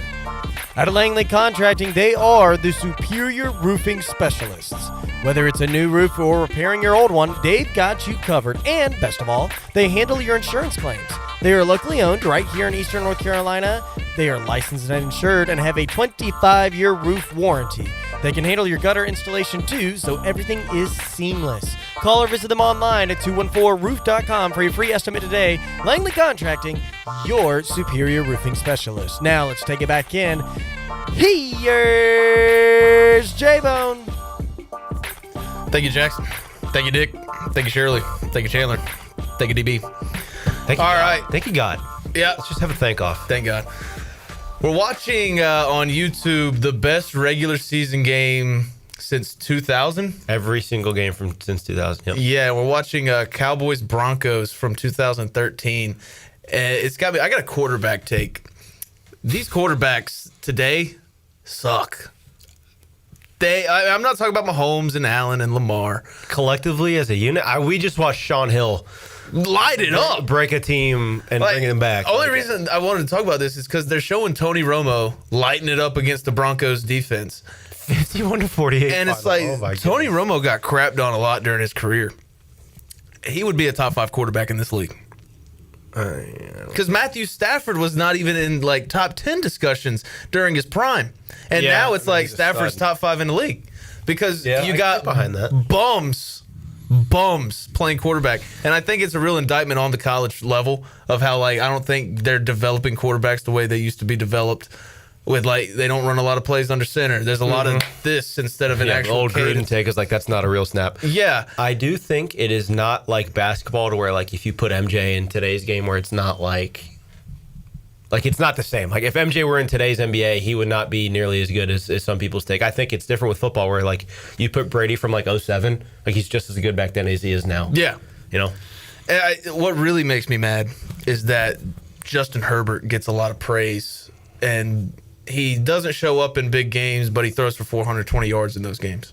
Yeah. Like, they lose by double digits, but he throws for 420 yards. Yeah. What I hate is, like, Jackson Dart comes out and beats the Chargers, and they're like, what a great game from Jackson Dart. And he threw for 111 yards. Yeah. You don't ever see that watching these old games. Yeah. And I just hate the quarterback play. I hate the quarterback discussion nowadays in college and the NFL, because I think the quarterback play in this country has gone down quite a bit. Did you see the Pro Football Focus debate the other day where they had Mahomes was like 16th in the league as in quarter? If you go and look at the week 7 grades for PFF quarterbacks, it's embarrassing. Geno Smith had a better PFF grade than Patrick Mahomes. Hell, he was more efficient. He didn't throw a lot of incompletion. He didn't throw it all. Yeah, that's the problem. There was one play. I watched the first half and I said, I'm not doing this to myself anymore. There was one play. Geno is like escaping pressure, doing a pretty good job of escaping the pressure as well. And he's got a wide open lane for, I don't even know if it's a first down, but it's at least a gain of 5. And he just falls down. The guy can't do anything right. The team around him can't do anything right, but well, that has to do with coaching, because you take young offensive linemen who were drafted for a certain position, like Jackson Powers Johnson at center, and you move him to left guard, and you get mad when he can't figure it out. And you move Jordan Meredith, who was a left guard, to center, which makes no sense. I didn't mean to throw you lobs just to crap on the Raiders, but no, it's fine. Jennings, you can come in and we can get to an ECU discussion, because if I keep talking about the NFL, I'm going to keep screaming and losing my mind. And that's the last thing I need to do, is lose my mind when I'm hosting a show. Hey, Jennings Hall joins us. Hey, Jennings. How's it going, Jennings? Good. Didn't know I was allowed in yet. No, I didn't even turn that mic off. All right, great. Is it working? Yeah, it's working. Cool. I probably should have turned it off when Mully left. All right, Jennings, how's it going? It's so good to see you. It's good to see you as well. Clip's out today. He's sick, so I'm filling in. Yeah, I saw Jonathan this morning in the parking lot. He let me know. Very nice, very nice.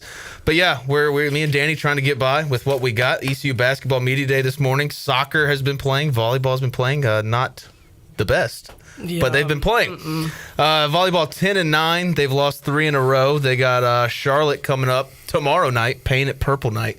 How do you think they fare in that one? Yeah, I'm not very sure. They just beat FAU, and they've lost to FAU twice already. Charlotte just beat FAU? Yeah, and ECU lost to FAU twice. So I'm thinking that Charlotte is just this dominant team that's come out of nowhere with their new coach. And so you didn't expect them to be good? No, they were bottom of the, when I say bottom, 12th.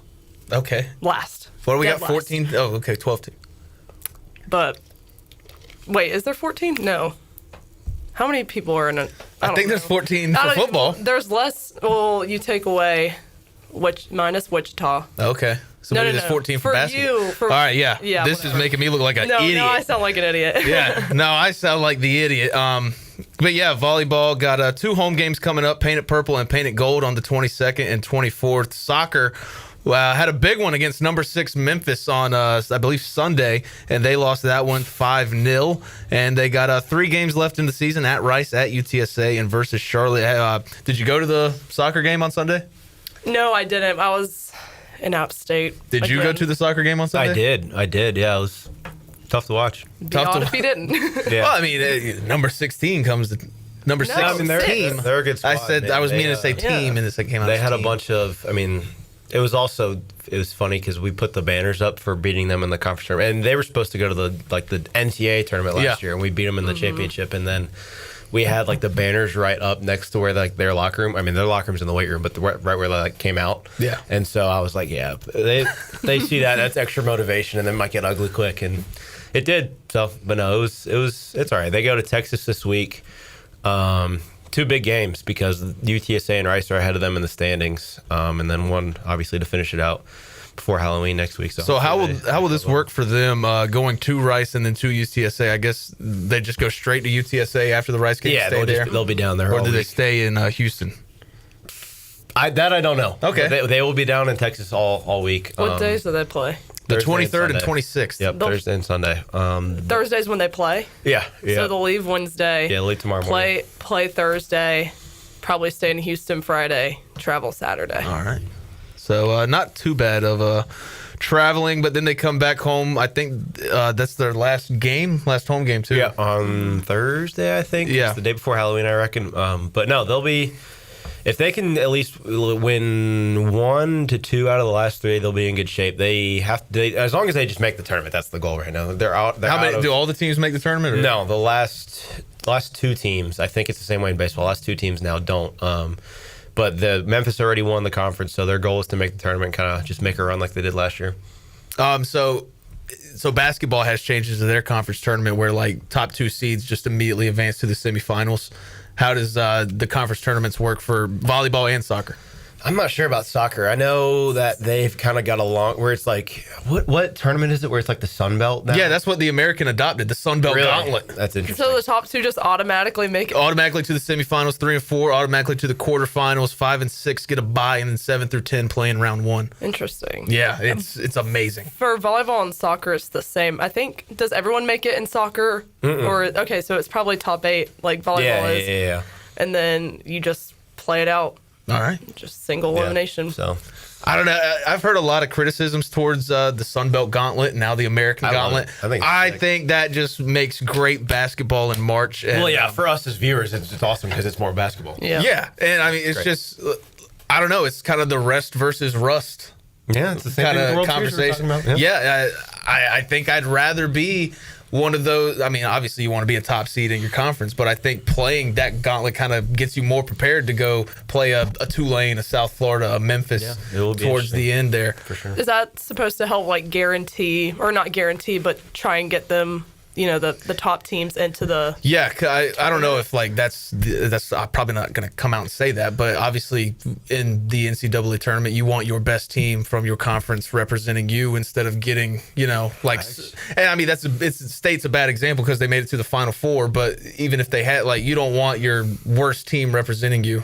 I think it depends. So basically, at least in baseball, for us, it was always like we were pretty much always going to make the tournament no matter whether we won the conference tournament or not. So they would put us in, I mean, not saying they did this directly, but they would put us in positions where it was like tougher for us to win the tournament. Like they always wanted somebody who wasn't automatically going to make it so they had more conference teams in it. So like the years that Tulane won it, we would always make it too. So it's better for them to have two teams in it than one. Yeah. So it's like, I think this year for soccer specifically, I think even if Memphis, because they haven't lost, so I think if Memphis, even if they don't win the conference tournament, they're going to make it anyway. They're number 6 in the country. You're at large. You should make it. They were ranked last year. I think it was in the 20s, but they were ranked last year and they lost and they didn't make it. So I think it's one of those things that even if I'm pretty sure, Holly can correct me if I'm wrong, I think if they don't win and like say ECU wins the conference tournament, that will be what the American wants because they'll have two teams. Yeah, I mean, obviously you want multiple teams, but like in basketball, the American is normally not a couple bid team, bid league. But yeah, I like the gauntlet. I like it. I like it a lot. What can I say? Like it a lot. Jennings, you were at the Tulsa game last Thursday? Yes, sorry. It was so long ago. Yeah. It was so long ago. That's why I hate these Thursdays. I'm glad we're back to Saturdays. I'm glad we're back to day games. Saturday, 2 o'clock for Temple. That's huge. Is amazing. The game will be over before the sun goes down, hopefully. But what are your thoughts on ECU beating Tulsa last Thursday? Before we even get to that, can we just talk about how long the game was? Yeah, I was going to get to that because as a media member, as somebody working the game, you can't drink, obviously. And I feel like my viewing experience has been ruined, but I don't think it was like this when I was a student. Like maybe I was just very inebriated to where I didn't notice all these TV timeouts and all these 4-minute breaks. But it could also have been because we were on ESPN, actual ESPN. Mm-hmm. But I mean, ESPN Plus, I think, will help with the media timeouts, obviously. Pack the Jungle put that tweet out I saw where he bragged about how many impressions he got, but it was like he took a picture. You know what I'm talking about? He took a picture of like the commercial thing on the sideline where it was like 3.5 minutes. And Yeah. that's why nobody goes to the games. It takes forever to get through them. Yeah. And the viewing experience has been ruined by ESPN and college football. And I keep saying this. Why would I want to go in the stadium, pay $10 for a beer, have all this time in between breaks? And I don't really think there's a great job of like keeping the fans engaged during those breaks. It's really just kind of the band or one silly little game on the field where they put on players' clothes. I have seen... Again, I haven't been to a game, and I think it'll be interesting when we go there next year. But I have seen how much College Game Day in particular has talked about how the atmosphere is at Bama. Yeah. And how, like, Saban's wife has done so much to make it, like, enjoyable for everybody with, like, the lights. I guess they do stuff in between timeouts to where it's kind of like an MC thing where they have people do stuff on the field, and they have cool, like, attractions and stuff like that. Which I don't think people at ECU want to hear about an MC, but... Well, I don't know. I'm just saying I've heard about how great people talk about stuff at Bama. So that's what I'm saying. There's definitely some kind of way that in between those 3.5 minutes, something could be incorporated. But I mean, like I've said on the show, like last Thursday, it's like, all right, the guy comes out with the clock. It says 4 minutes. Steelers Bengals are playing. Let me check in on that. I feel like I watched 15 minutes of that game, and I look up and it's 2:45 on that clock. I know. It can't be this long.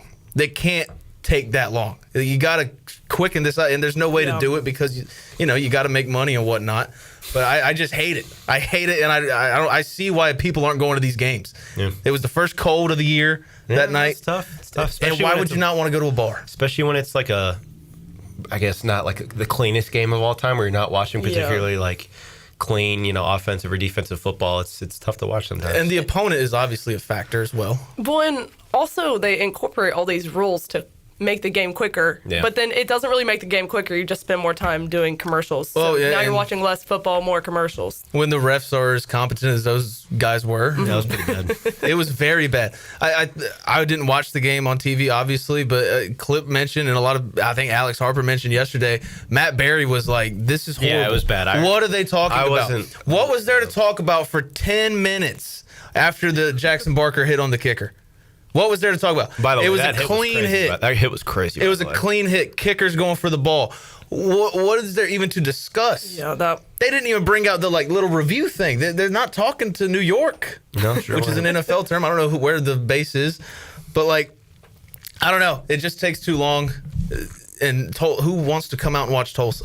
But I also think it was bearable when we're playing BYU because they're ranked. It's a good team. Their crowd was awesome. Our crowd was awesome for the most part in the first half. But yeah, it's tough when stuff like that happens, when it's not clean and it's taking forever. But A-Harp had a good point yesterday to the people complaining about attendance. We didn't sell out for BYU. Well, why do you think the attendance is going to get better? It's obviously going to be better than the Tulsa game was for Charlotte, especially because it's homecoming and Memphis is a big game. But I don't know. The attendance conversation has really grinded my gears. Yeah. Spot on. All right, great stuff. We'll take a break, come back. Jennings Hall of Fame, Jennings Hall of Shame. Coming up right after these words.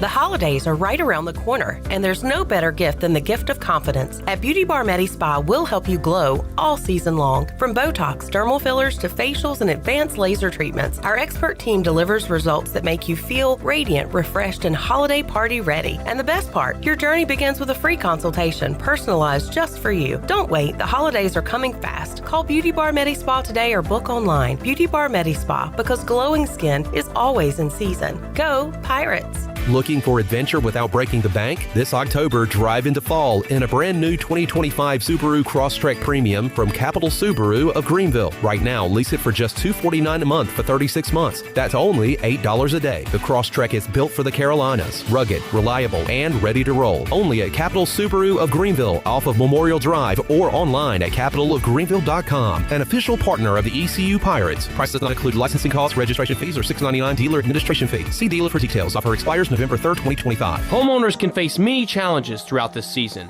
but our newest New Blue star, Dixon Williams, is here to slide in and save the day. Have a clog that's hitting a foul ball and nothing seems to be getting through? Dixon's fixing to get you flowing again. Feeling like your HVAC's in a slump? Dixon's sliding in to get your comfort back on track. Are swinging blind in a power outage? Dixon's delivering a power boost. So when problems arise, turn home strikeouts into home runs with New Blue, electric, plumbing, and air. At Children's Health Services, we understand the importance of your child's well-being. This is Dr. Chris Osmick, and our mission is to provide comprehensive, patient-centered health care through every stage of child development, starting the day they are born in the hospital. We are not just here to treat illnesses. We are here to partner with you on your child's health journey. Schedule your appointment today to build a brighter, healthier world for your children. Children's Health Services, Arlington Boulevard, Greenville, or soon to be our second location on 10th Street. Go Pirates! Your first stop for shopping is at Shimmer Boutique. If you need a gift idea or some shopping therapy for yourself, stop by today because new arrivals are here from all of your favorite brands like Kendra Scott, Yeti, Local Boy, Pimp Shrimp, Simply Southern, and more. Shop now at Shimmer Boutique online and receive free shipping on all orders over $100. And don't forget, Shimmer is home of the popular Pirate Radio camo hoodie and hat collections. Shimmer in Greenville, Winterville, Jacksonville, and ShimmerBoutiqueOnline.com. Go Pirates! Wings Over Greenville is getting in the fall mood with their new pumpkin spice flavor. Pumpkin spice on chicken? Believe it! Their new pumpkin spice wings and tenders mix sweet, warm fall flavors with crispy, savory chicken. First-time app user? Get free boneless wings just for signing up. And when you order delivery through the app, you skip the middleman. No extra fees from third-party apps like Uber Eats or DoorDash. And don't forget, use the promo code PIRATE25 for 10% off your meal. So fly smart. Download the Wings Over app today or order now at wingsover.com. Wings Over, they deliver. Miss Shirley, play my dad's commercial now. Okay, Lincoln, you got it. Looking for the best ride on four wheels? I'm Brian Harris with 360 Golf Carts in Greenville. From parts to sales to service, we've got you covered with E-Z-Go, Club Car, and rugged utility carts ready to roll. Locally owned and operated, we'll even deliver right to you. Come see me on Highway 43, just past D.H. Conley High School, or visit 360golfcarts.com. 360 Golf Carts, pirates supporting pirates. Arr! Hi, this is Will Bell, and I'm running for Greenville City Council at large. Let me be clear. My opponent voted for a tax rate that caused the highest tax bills in Greenville's history, hurting families and small businesses. What's even worse, my opponent supported suing a private business to take down the American flag. That is not leadership. That is a disconnect from Greenville values. I believe in lower taxes, personal freedom, and respect for what our flag stands for. It's time for common sense leadership. I'm Will Bell, and I would be honored to earn your vote. Paid for by the committee to elect Will Bell. This is Ryan McChrystal, and you're listening to Pirate Radio, the voice of the Pirate Nation.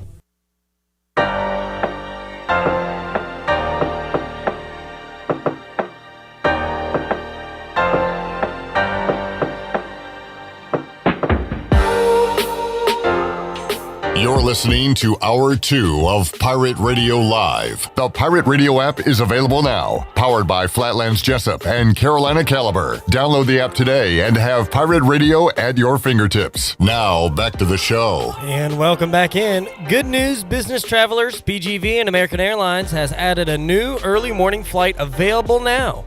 Book today at AA.com and be on time for that connection in Charlotte. PGV, where the pirates fly. Now, let's take it back in. Here's J-Bone. Thank you, Jackson. Thank you, Nick. Thank you, Shirley. Thank you, Chandler. Thank you, everybody. Joined by... Really, thank God you're here. Danny Beal and Jennings Hall. Love when I host a show because I get to pick what's on the TV. Danny picked a good video earlier, and now I have picked... clutch shots, but the shooter is increasingly more of a bench warmer. Tyler Ulis, good. And of good course, it's a bunch of freaking game winners against Charlotte. I can't catch a break. Good college player. When it comes to this. NBA opens up tonight. Hornets play tomorrow. They got the Nets. Very excited. I was looking at the Sixers schedule because I'm going to Philadelphia next week. Not going to be able to go to the game because my flight gets in like 15 minutes before tip. But Sixers Celtics in cup play. That's an interesting one. The Sixers will be good, and then Embiid will get hurt, and then they'll blow it up, and they're not going to be fans good. They have Paul George. They won't be good. Correct. But I don't think the Celtics will be very good either, sadly, which kind of sucks. The NBC coverage begins at 5:30. Wow. We should turn that on. Yeah, we'll turn it on in 45 minutes. Why won't the Celtics be good? I mean, it's a combination of things. Tatum's hurt. They let Horford go because he's old and he wants another chance at the title, and he wanted money, and we kind of blew it up. We traded Porzingis, and it's just ugly, but it's all right. It's one of those things where, I don't think Tatum's going to come back. He might come back for the playoffs. I doubt it because I don't think we're going to be. It'll be one of those series where I remember like the first year Isaiah Thomas got to Boston, we barely made it as an 8 seed, and we got swept by the Cavs and LeBron, and we lost by like 40 every game. But it is what it is. I'm pumped about the Bruins tonight. I think with how like injury riddled the East is, the Hornets have a good shot to be in the play-in. Okay. I disagree, but okay. Disagree? Why? Because you don't have anybody. You got we got LaMelo Ball, we got Brandon Miller, we got Moussa Diabate. Oh, okay. Yeah, we got Ryan Kalkbrenner. He was three-time Big East Defensive Player of the Year. I do like the guy from UConn is good too. Liam McNeely. McNeely's good too. He was on fire in the summer league. By the way, world champs, defending champs. He's a good player. Last championship game that was played in the NBA, the Hornets won. That's true. It's a good point. So I like Grant Williams too. He's a former Celtic. Yeah, hopefully he's back for the start of the season. Went down early last year. Jennings Hall joins us. We'll go ahead and get into our Jennings Hall of Fame, Jennings Hall of Shame. Jennings, I'll let you start. I'm going to start with my Hall of Shame, which I have been dreading. But I finally have to put ECU volleyball in the Hall of Shame. Wow. Which is very harsh, but... Jeez. Tough crowd. 10-9 is not where they should be right now, I don't think. I know they have some injured players, but... Has it been kind of like, they just haven't gotten a break? Ball hasn't bounced their way? Or have they lost these games because they deserve to lose these games? They're not doing the right things in order to win these games. Okay. So, yeah, pretty much. They could definitely... It's, I don't want to say like skill, but like they know how to do it. They're just not incorporating what they learn in games. Is it because like it's a young team or?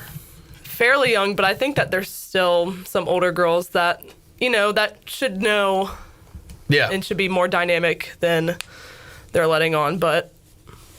All right. Hey, being honest. I am being honest, but it's just an observation. No, it's good. It's good. We don't want you to come in here and just be like, oh, they're great when they're not. No. Yeah, so that's good. They started off so well, and then it just kind of went downhill. Yeah, because they won how many sets in a row? I don't even know at this All right. point. It was a lot. It was so long ago. Yeah. Hall of Fame?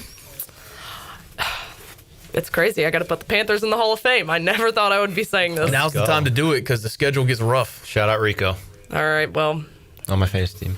I'm sure they'll make it back in the Hall of Shame very soon. Well, they play the Bills this week, and they got Andy. Well, Andy Dalton's a good quarterback if you watch Week 3 of the NFL last year. He's a great quarterback. Last year. Have you seen the thing about their podcast? Meow Mix? The Meow Mix. They're 3-0. Has been done for 3 months, or not 3 months, 3 weeks, because they could not bear to stay away from their family and put all this effort towards a crappy team. Yeah. And now they're 3-0 since they stopped. Well, when that came out, I was like, oh, this must have been one of the biggest podcasts in the world, and it wasn't that big of a podcast. Sure, but they have that very culty following where it's like they ride or die for their guys. I mean, it's no C3 Panther podcast, but hey, I mean, as long as the Panthers are winning, keep not doing shows. So, Danny, you got a Hall of Fame, Hall of Shame? Hall of Shame, James Franklin. About time. Yeah, I didn't like that puff piece on game day. I didn't. I don't understand. That whole panel just being like, oh, they did you wrong. It's like, did they? No, they were just kissing butt. You know what? I know what they were doing, but I also don't like the fall from grace where it's like number 2 in the country. You lose to Oregon in a close game. Like they could have won, but they didn't play well. I hate moral victories in sports, but that was kind of a moral victory. The way you fought back and forced double overtime, you had a chance to win it. Yeah, but I just think it was time. I think it was a quick trigger, but it was. I mean, he was like 4 and a billion in big games, and it's like it's time, dude. Like, geez. Hall of Fame. I guess I'll give it to Trey again. We've talked enough. Oh, about him. We talked enough about him. We can't talk too much about Trey Savage on Pirate Radio. I did like his post games. The last couple days have been great. Like him singing "Oh Canada" with Big Papi was good. They sang like the first 2 words. Him, I know, but it's him and Big Papi. It's sick.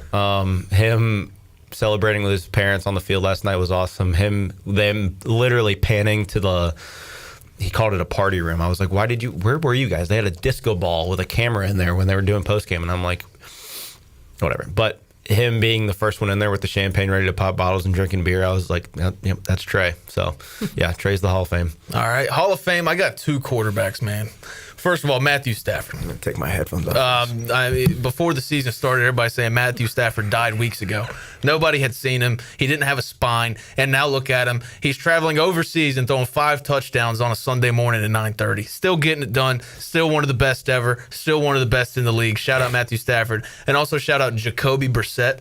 Yeah. Oh, yeah. Sure. I said on Friday, the picks are right here. I picked the Packers, but I said if Kyler Murray's out and Jacoby Brissett is starting, give me the Cardinals plus the points. And as soon as they announced it, plus 7.5. Jacoby's a dog. Jacoby's a dog, and he's making throws. He's running better than Kyler. He runs the offense better than Kyler Murray does. And what makes me sick is that the Raiders continue to pay these underachieving quarterbacks like Gardner Minshew, Jimmy Garoppolo, Geno Smith, and they all suck. And then I have to watch Carson Wentz and Jacoby Brissett use their legs to pick up a 3rd and long.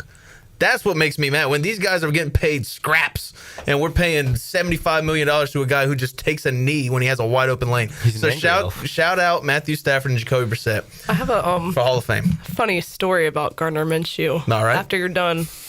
No, go ahead. I was just going to say one time my uncle was talking to Scotty Moe when he was still at ECU and told him, yeah, you need to get rid of him. He sucks. He does suck. Gardner Minshew stinks. Does he suck now? Because I haven't kept up with him since he was actually good. He took the last snap against the Raiders on Sunday. So, It is still crazy to see Scotty Moe on the sideline of a winning team, and him and literally that running back room is the best in football. Yeah, I thought he was going to get the OC job when Ben Johnson left, but I mean, obviously the people in the building know better than me, but Scotty Moe's done a great job. He's a good assistant coach. Jamie says JT and Daniel Jones Hall of Fame. That's a good absolutely. Just the Colts offense. Everybody, I love Daniel Jones. I love what the Colts got going on, but everybody wants to talk about Daniel Jones. Jonathan Taylor has like 3 touchdowns a game. Dude's ridiculous. Everybody wrote him off. He's so good. And he's still getting it done. Hall of Shame. I'll go Giants defense. Why are you dropping 8? The whole best part of your defense is your pass rush, and you're dropping 8. And prevent defense prevents you from winning. And they just let Bo Nix, who is not that great, Sean Payton's play calling in the first 3 quarters kind of highlighted that he doesn't think he's that great. Hall of Fame, Bo Nix fantasy owners. He had 40 points in the 4th quarter. Yeah. Pretty good. How about the Raiders? They're Hall of Shame, but I've talked about them enough. Hall of Shame again, Justin Herbert. Pat Statter. He stinks. He can't show up outside of September. And I compiled a list. It was 19 before last night. Now it's 18. 0-3 with 18 quarterbacks I would rather have than Justin Herbert in this league because they show up when it matters. Justin Herbert, goes back into his shell. 0-3 with Madison Beer in the building. Maybe it's a sign. Oh. I mean, he wasn't that great before he started dating her. Now he just sucks and has a hot girlfriend. Speaking of, Herbert's a good player. singers, how does it feel to lose to Taylor Swift? After talking crap about her about 2 or 3 weeks ago. I still don't like Taylor Swift. I mean, Taylor Swift didn't put the pads on. I didn't know. The Raiders didn't lose to Taylor Swift. But it's your karma for dissing on her a couple weeks ago. Yeah, I still think she's a fraud, a phony. Let's get her a couple years and see what happens. See if look, I mean, it has nothing to do with Taylor Swift, what happened on Sunday. I don't think it has anything to do with the Chiefs, what happened on Sunday. What it all had to do with is that we're paying an offensive coordinator $7.5 million to run the ball with our 6th overall pick. You guys mute 6 times. Can you guys mute his mic? I can mute my mic. Yeah, that's time. All right. She's grittying on your corpse right now over here. Look at her shirt. Oh, okay. Well, haha. Very funny. Cool. Chiefs will win the Super Bowl like they always. No, for sure. I did see a inevitability future the other day. It was Dodgers, World Series, Ohio State, National Championship, Chiefs, Super Bowl, and like Scheffler Masters, I believe. Yeah, I'd throw the Thunder in for finals. I think I don't know about that. They're bringing everybody back. They're too young. Who's going to beat them? No. They just won. What do you mean they're too young? I'm saying in terms of like looking forward, they're not tough enough mentally to be like, okay, we can't keep our foot off the gas kind of thing. I think they're going to get comfortable, and I think they're not going to win it again. Okay, I mean that's a valid point. Anyway, but my point is, don't see who's going to beat them. I think that ticket was like 50 to 1 or something like that. So I mean, inevitability futures if you guys are into that. All right. Well, also I said this off air. Trey Savage, World Series MVP, 100 to 1. Wow. Put it in. Bet it. 10 to win $1,000 if you're like that. All right, Jennings, what you got going on this week with the ECU bye? Might go to Tate McRae on Saturday. Let's go. Nice. That'll be sick. If you're going back up to Boone, ECU baseball has a scrimmage against App. I am not. All right. Well, Tate McRae sounds fun. Thanks for joining us. We'll talk to you again next Tuesday. Sounds good. Looking forward to it. We'll be right back. Bryce Williams, more ECU Basketball Media Day, Pirate Radio Outdoors, and a lot more coming up right after this.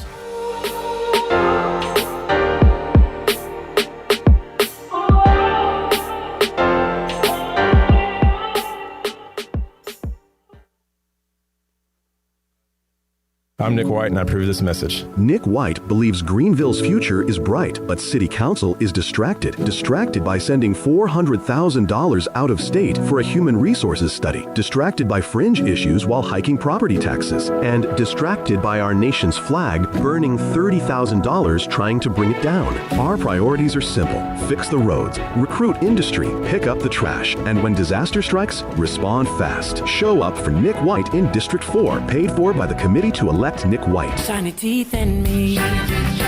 Hey Pirate Nation, this is Dr. Holly, owner of Pirate Dental. At Pirate Dental, we fix teeth. Does your tooth hurt? They fix teeth.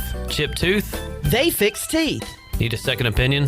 We fix teeth. Need a crown, have a cavity? We fix teeth. Bottom line at Pirate Dental, we fix teeth. Call us today at 252-321-2500 or visit us at piratedental.com. Online appointments available. Pirate Dental, we fix teeth. Go Pirates. Shiny teeth in me. Fall is hands down the best time to be at Fish Street Hardware in downtown Greenville. We've got live music, trivia, singo, karaoke, and more to keep your nights lively. Plus, game days are back and better than ever with home and away tailgate parties as we cheer on the Pirates all season long. Make NFL Sunday your new Sunday fun day with brunch at 10 a.m., games all day, and doors open until 9. We're extending our hours on Fridays and Saturdays, now open until 11 with live music from 8 to 11, including monthly full band shows. Stay connected on Facebook, Instagram, and TikTok at Fish Street Hardware and come see what all the buzz is about this fall at Hardware. Country Mart has been locally owned and operated for over 40 years and is your premier country store serving the best cheese biscuits and country food around. Country Mart is open every day and has 2 locations in Bethel on Highway 11 and in Stokes on Highway 903. Both Country Mart locations are top-of-the-line fuel stations serving Shell gas, including 93 ethanol-free high-octane gas, which is the best for all you boat owners. Country Mart, fueling you up with great food in your engines with great gasoline. Go Pirates! Straight out of Kinston, Chili Water by Carolina Ice Company just iced the competition. Officially ranked the #1 American-sourced water on the H2O Score app and #2 in global purity, beating out 99.9% of those overpriced premium glass bottles. Purified or sparkling, both built to dominate your cooler. Find participating locations and order online at chiliwater.com or find us on Amazon. Tap into something better. Zero sugar, zero plastic, zero regrets. Stay chilly.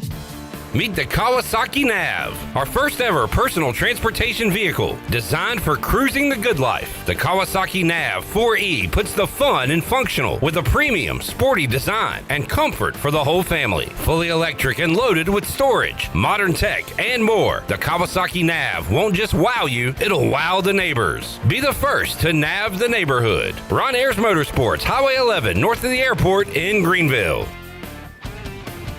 When the truth matters, trust the professionals at Private Eyes. Founded in 1999 by law enforcement officer and military veteran Gary Pastor, Private Eyes specializes in private investigations, executive protection, security, and threat detection services. From individuals, attorneys, and businesses, Private Eyes has the experience, resources, and state-of-the-art technology to uncover answers and protect what matters most. Private Eyes, professional, discreet, trusted. Call 866-774-3937. I'm Donald Stocks, owner of Pip Marketing Signs Print. We are your one-stop shop for just about anything printed. If we're not your go-to printer, please give us a call at 355-1636. We have over 80 five-star Google reviews and want you to be our next more than satisfied and well-pleased customer. Check us out at growatpip.com or stop in to see us at 3185 Mosley Drive in Greenville. Pip, where business goes to grow. This is Pirate Radio, WGHB Farmville, 1250 and 92.7 FM Greenville, WDLX Washington, 930 and 104.1 FM Washington.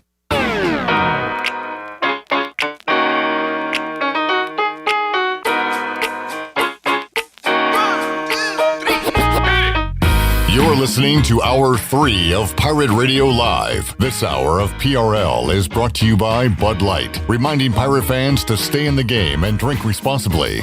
Bud Light, proudly distributed by Carolina Eagle Distributing since 1989. Now, back to the show. And welcome back. Brown & Wood is your home of the best selection of GMC, Cadillac, Buick, and Mazda in Eastern North Carolina since 1937.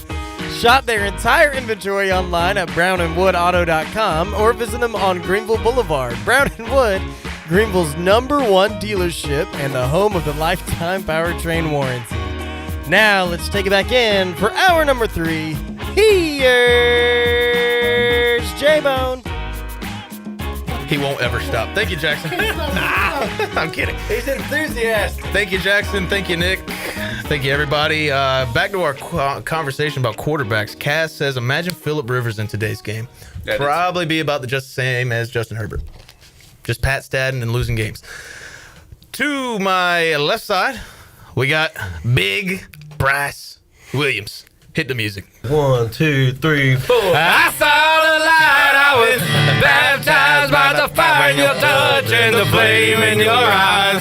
I'm born to love again, I'm a brand new man.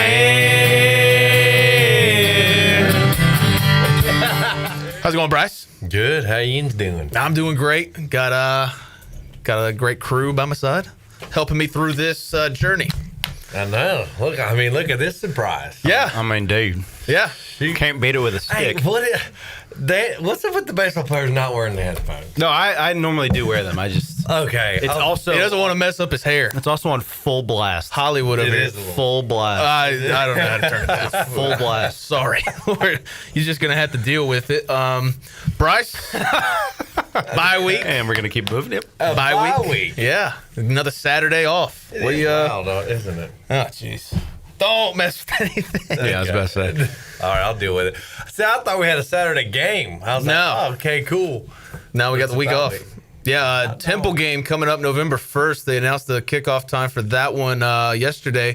2 o'clock. Finally, no night. Finally. Goodness, yeah. Great. On Thursday? I'm just kidding. No, God, no. I mean, I wouldn't mind a Thursday day game. Yeah. I wouldn't mind really any day game. I'm sick and tired of these nights. Yeah. And we still have Blake Harrell from last Thursday. He said just about the same. Could you hit a Blake Harrell cut 7 talking about facing Temple after the bye week, and he references all the Thursday night games? and hopefully a day game, by the way.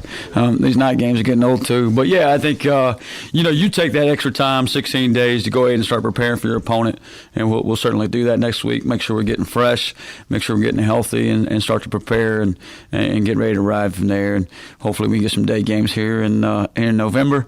And thank goodness no more Thursday night games. But thank you for the fans that do stick in there for it. I just talking to Commissioner earlier, and I know Coach John has as well. And these Thursday night games are fun every now and then, but I think for our community and our area, it just means so much more than just national exposure is great, but those Saturday games where the economy and the hotels and the restaurants and all is a pretty big deal. But thank you for everybody for sticking with it. It's we're all in this thing together, and looking forward to a November that we can remember forever. Yeah, I don't think our schedule really shows anybody worth a night game on a Saturday. Memphis was, and then they lose to UAB. Now they have South Florida coming up. I don't really think that fares too well for them. So hopefully it's a lot of Saturday day games, so that way we can enjoy our night and not get out of Dowdy-Ficklin Stadium at 1 o'clock in the morning. But yeah, I digress. I'm with you. There you go. It's just crazy. Like how we haven't played a game earlier than 6 o'clock. Yeah. It's been rough, and as a father of one, yeah, I can only imagine. Gee whiz! I mean, I put him to bed, and then I'm up late, and then he wakes up. I mean, it ain't fair to sleep. Never heard of her. Yeah, But yeah, thankfully, moving on. Temple off a bye. I think we'll be good to go. Temple has Tulsa this week, so I mean, not the toughest matchup for them. Yeah. But what do you think about playing after a bye? I mean, I enjoy it. Of course, they've had a little stretch of, games, the Thursday night games. Just, hopefully they can get them back at a normal schedule. But I enjoy a little break. I always took advantage of them, especially during football season because it's hunting season. So I slip out and get in the woods any way I can, and then kind of just relax for a little bit, let go of the season. And then when you get back, you're recharged, and you're ready to go. Yeah. Hopefully the guys will. I mean, thankfully, I think they got 16 days off in between Tulsa and Temple. Wow. So hopefully it's more rest instead of rust. Yeah, and I guess what's big is, obviously the coaches do a good job of, instilling in the guys, hey, like, let's be responsible. Let's not let this go to waste. Like, don't just lounge around on the couch, for 16 days because goodness gracious, that could, hurt you, detrimentally. So hopefully the guys just stay moving. They, lock in, watch extra film, and take care of themselves, make smart decisions, in the after hours of the night, and not have any major mistakes that can cost your time on the team to go away. But that's a long break. But I think with our coaching staff, these guys should be ready to go. Yeah, and I don't want to just go all the way back, but the last game we came off a bye with was Tulane, and we entered halftime. It was 12-0. Yeah. I don't want to say came out flat because the defense played their tails off, but just what do you think that was? Just goodness, I don't know because that was coming off of Army, right? Yeah, it was coming off a bye after Army. Yeah, and I don't know what that was. That was very frustrating to watch because, here we think we had that big, hot start against Army. You're thinking, all right, these guys are rolling. They get the flow of this. And then to come out as slow as we did against Tulane was painful to watch. I mean, I guess they were just in a funk. I mean, just you kind of get those, get those days. And I'm sure old DB can, attest to that. You just kind of, as a team, get in a funk, even though if you're feeling all 100% and just locked in. But if not everybody's, clicking on all cylinders, it can hurt you, as we saw. Yeah, and Danny, what was the longest stretch you had without playing a game at ECU? I know it wasn't 16.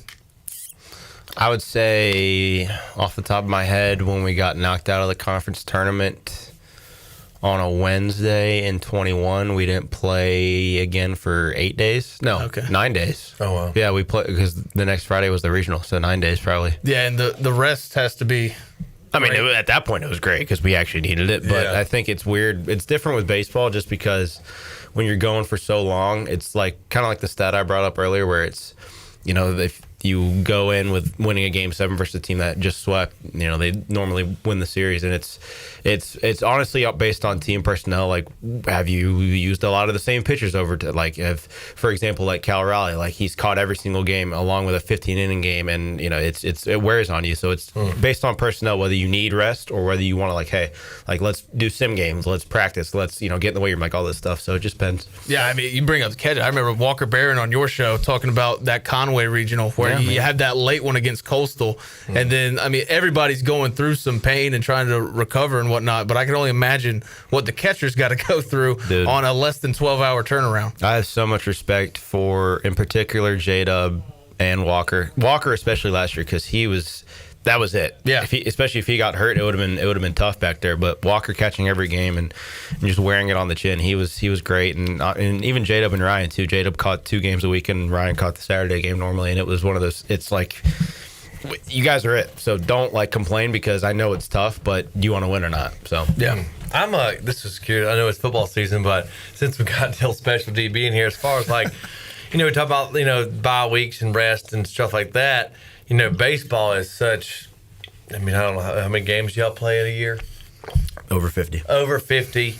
I know pitchers don't play every week or every game, right? Y'all sit out and stuff. But how is the mental aspect, even though as a pitcher, just having 50+ games, then you got postseason and all that stuff? I mean, how does that mentally wear on you, the mental? So there's a few ways to look at it, and I don't want to make this too long-winded because I could really get into the weeds on it, but I think you have to take every success and every failure with a grain of salt, because there's so many, especially as a relief pitcher. Like, as a starter, like Trey would throw once a week, so it's like you can take a bigger sample size because he's pitching more often. There's a bigger actual sample size of him in the game, like he's throwing 90 pitches, 100 pitches a game.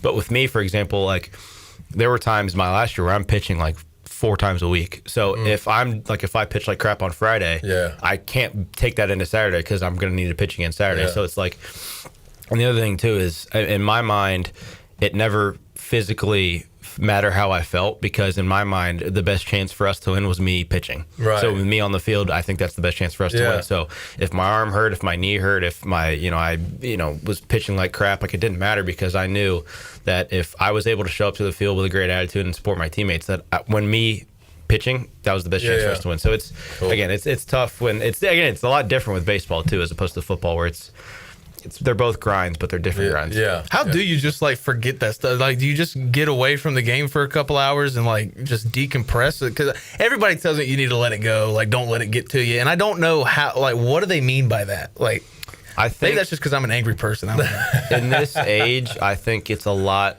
of, like Trey spoke about it a while ago with. Like all the DMs you get, like, I got told to kill myself. I don't know if we can say that on radio. Sorry, but like 6 telling or 7, your story, your like truth. 6 or 7 times my senior year. Jeez. From whether I pitched like crap or like losing bets. Like, I remember after the last Texas game in 22, some Texas fan DM'd me and said, "Happy golfing season, hook 'em, suck it, buddy," or something like that. Something crazy like. And so it's just like, I think staying away from like all that stuff, like don't go on Twitter. Like, even when you do have success, because if whatever you see, you're going to believe it. Whether people telling you suck or how great you are. Yeah. And they're both kind of bad for you, honestly, because you can get a big head if you're pitching well or playing well, whatever it is. But I honestly just think it's experience. Like, if you're a freshman and you play great or play like crap, like you're gonna be like, "Oh, I'm great," or "Oh, I suck."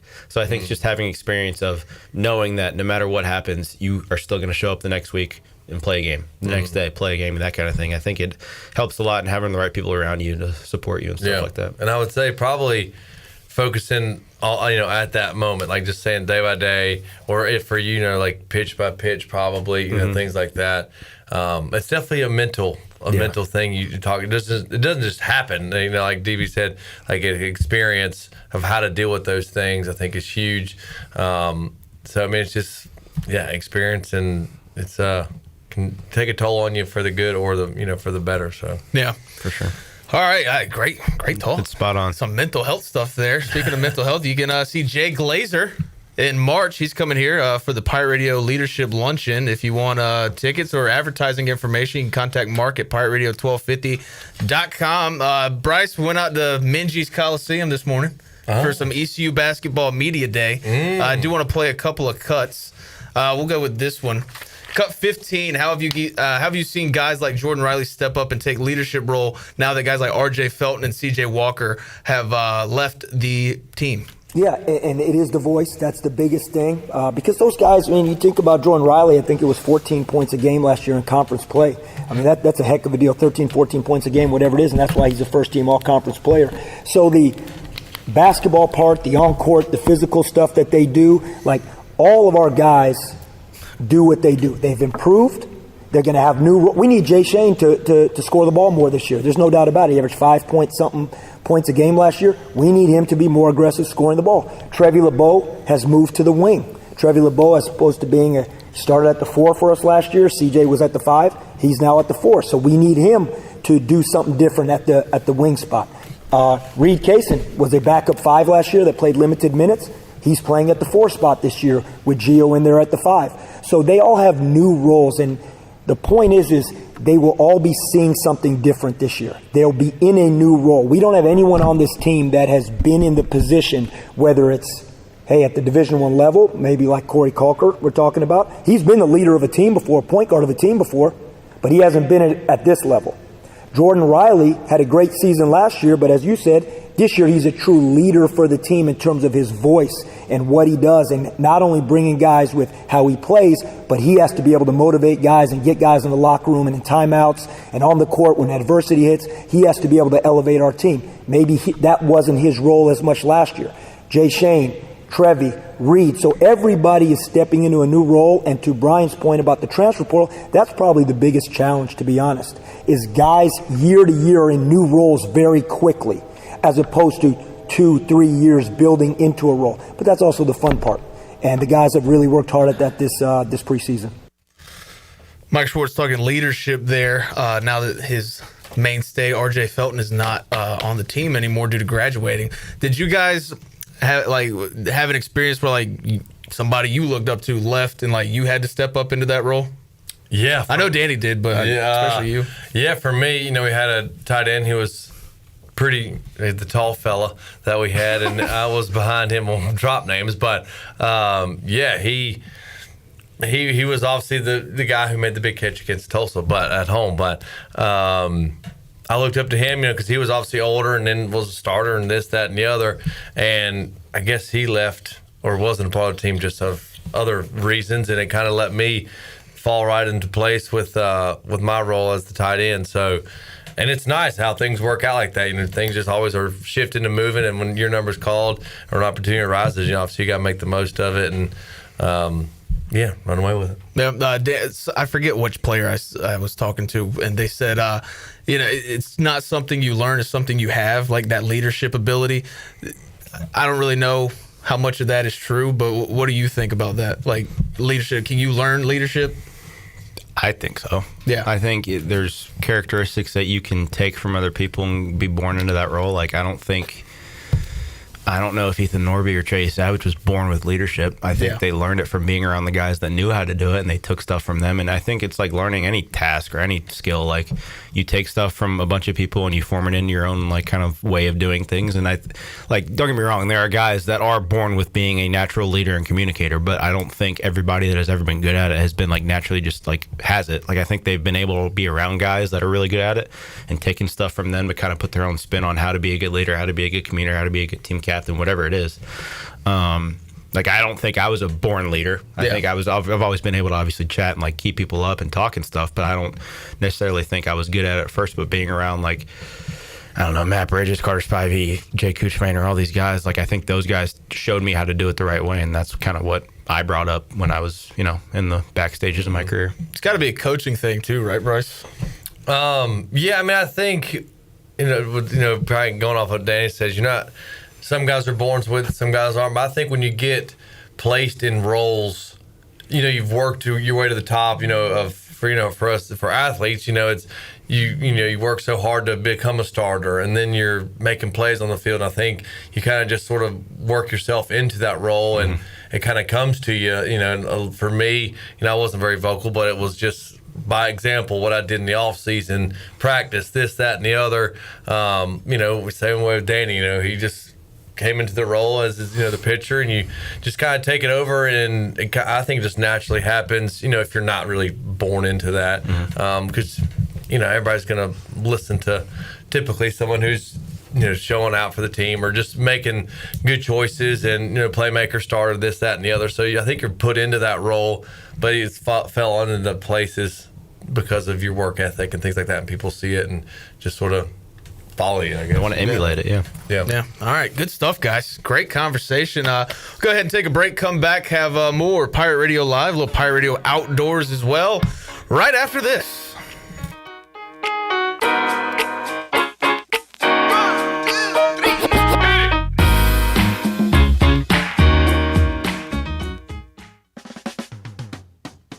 Need to sell your house fast without fixing or even cleaning it? Call the Turner Home Team. Hey, this is proud ECU alumni Justin Turner with the Turner Home Team. We buy houses as is in any condition for cash, and we can close in just days. As a real estate investor and licensed agent, my team and I can give you options when you need to sell. Sell fast or sell for top dollar. You choose what's best. Call Turner Home Team or visit theturnerhometeam.com. They'll make a no-obligation cash offer for your home today. Turner Home Team. Pirates supporting pirates. At Flatlands Jessup, when we say your whole world covered, we really mean it. Our agency is dedicated to offering every type of coverage you might need, from farm owners and crop, home and auto insurance to health and life policies. We've designed our services to ensure that every aspect of your insurance needs are met, all under one roof. Whether you're safeguarding your family, your farm, your property, or your future, we'll build a customized risk management program for your needs. Flatlands Jessup, your whole world covered. Sam Jones Barbecue is throwing a Smokehouse Showdown November 16th. We're shutting down the restaurant to celebrate 10 years in business while giving back to the community. Our Smokehouse staff is split up into 4 teams and will be competing in a wing, rib, and side competition. Buy your ticket today to get in on the tasting and help us raise money for Make-A-Wish Eastern NC. We'll have live music, free barbecue, free chili water, Pitt Street beer, and Pepsi products, all included in your ticket. Every cent we raise will go to Make-A-Wish Eastern NC. Find out more information at samjonesbarbecue.com. Eastern North Carolina's newest concert destination is here. It's Carolina Crossroads Amphitheater, a brand new state-of-the-art outdoor amphitheater with room for 30,000 fans. Reserve your seat or grab a spot on the lawn and enjoy food trucks, vendors, cold beer, and cocktails all night long. It's just a short drive away right off I-95 in Roanoke Rapids. Carolina Crossroads Amphitheater, showcasing world-class entertainment and delivering exceptional experiences for every guest. Visit CarolinaCrossroadsAmp.com for more information. The convenience of Pitt Greenville Airport is waiting just outside your front door. Service is back, so you're connected to destinations worldwide through flights from American Airlines. Plan your next trip. Book your flights today at flypgv.com or aa.com. Good news, business travelers. PGV and American Airlines has added a new early morning flight available now. Book today at aa.com and be on time for that connection in Charlotte. Fast, convenient, and close to home, PGV has American flights perfect for your next trip. PGV, where the Pirates fly. Ahoy, Pirate Nation. It's game day, and there's only one place to go to gear up, UBE. Whether you're tailgating, storming the stadium, or watching the Pirates play from the couch, do it the Pirate way with UBE. We've got the latest and greatest tees, jerseys, and hats from Adidas, Champion, and Lululemon. Don't forget UBE game day buttons, available free to the first 500 customers on game day. Set your course for University Book Exchange or shop 24/7 at pirateware.com. This is Holt Nailers for my friends at Anson Belts, the belts that I wear. Go to ansonbelt.com to find micro-adjustable holeless belts with over 30 plus options of a 1/4 inch apart instead of your typical 5 holes 1 inch apart, always giving you the perfect fit every time. If your waist fluctuates, Anson Belt is great because you can always find the perfect fit any time of the year. ansonbelt.com, over 10,000 combinations to choose from, a belt for every occasion, and the official belt of the Holt Nailers Show. Overtime Tavern is the place to be for great food, cold drinks, and all your game day action with over 10 TVs. Swing in today and try a mouth-watering burger, glizzies, wings, or check out their daily specials featuring some of the best items on the menu. OT's has a weekly lineup of entertainment starting Tuesday with Singo, Wednesday is sports trivia with Clip Brock, and Thursday's local acoustic acts playing the tunes. OT's is located on Charles Boulevard across from the Sheets and is open daily from 11 a.m. to midnight. There's always time on the clock at Overtime Tavern. Hi, this is Morgan Ehlers, and you're listening to Pirate Radio, the voice of the Pirate Nation.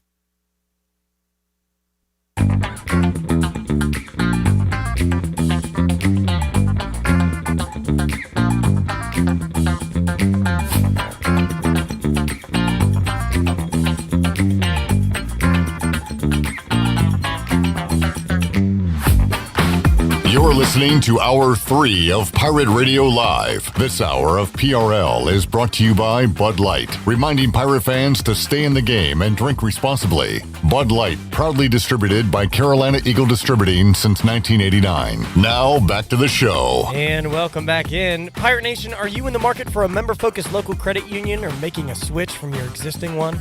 Then explore First Flight Credit Union with branches across eastern North Carolina where all residents are membership eligible. First Flight members experience in-person service, competitive savings, and loan rates, everything from automobile, boat, and home loans. First Flight has you covered. Stop by one of their local branches today or visit efirstflight.com. First Flight is insured by the NCUA and an equal housing lender. Be sure to visit one of ECU graduate Brandon Tate's U.S. Cellular locations and experience the highest standard of customer service. The purpose of the Atlantic Wireless store experience is to inform, illuminate, and inspire. Find the location near you at AtlanticWireless.com. Atlantic Wireless, we go beyond the call. Now let's take it back into the boys. Here's J-Bone. Damn. Oh man! So we're watching the World Series live right now, right? Yeah. No, they were playing Tuesday at 5. We're watching Kansas City and the Mets in the 2015 World Series. Bryce is like, so is KC and NYM. What the hell? Yeah. No, yeah. Oh man, Jamie in our Chili Water chat gang says Bryce is the oldest person in the room today. How does it feel? That is true. Well, in this room. In this room and that room, but not in that room. Not in the lobby. Not in the lobby. No. That's actually pretty rare, actually. Yeah. You know what? I mean, normally it's just clip. That is true. You are the elder. I'm the oldest. But yeah, lead by example. Jamie also says, doing great, Jarrett, DB, Bryce, everybody. Fun show. Great content. Impressive. Joel says, great show. Smash the like to this show. What's up? Thank you guys. Appreciate the support.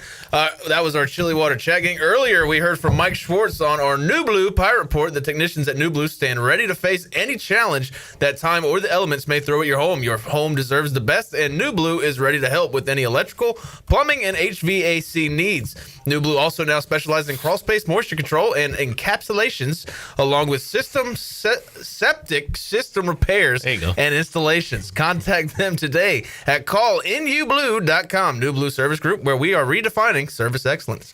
Bryce, last week we talked about gear, what all types of gear you kept from your playing days, and you seem to have brought us a gift. Yeah, so Clip asked about some of the things. I said, what do you want like this, from that? He said, well, how about the Goldies? Because we had pulled up a photo. And I said, I still got them. So he's not here today to, see the new little gift, but I'm glad you're here. Yeah. But, these are from, I guess, the 2015 season when we did Hey, the same time this World Series was being. Exactly. There you go. It's perfect. So I figured I'd bring those by. Since I told Clip I was going to do it, I'm a man of my word to keep those at the studio. I don't know what the heck you're going to do with them. We'll put them in the Charles Barkley basketball case. There we go. So I'm ready. Charles, and I'm ready to catch some balls. You look like you're about to really pause. There you Damn it. Yeah, you can see why you you shouldn't drop passes in those things, especially if it's a dry day. Punching your face. About to show you breaking them in. Man. Yeah, this is nice. Yeah, so those are they kind of smell, but I'm sure that's the point. Since they've been in the box for 10 years, yeah, I figured what better time to bring. They do smell like an attic. Yeah. I got it. Jeez.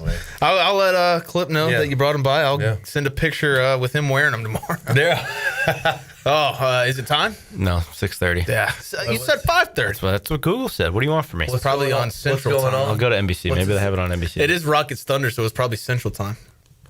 The NBA opening night is tonight.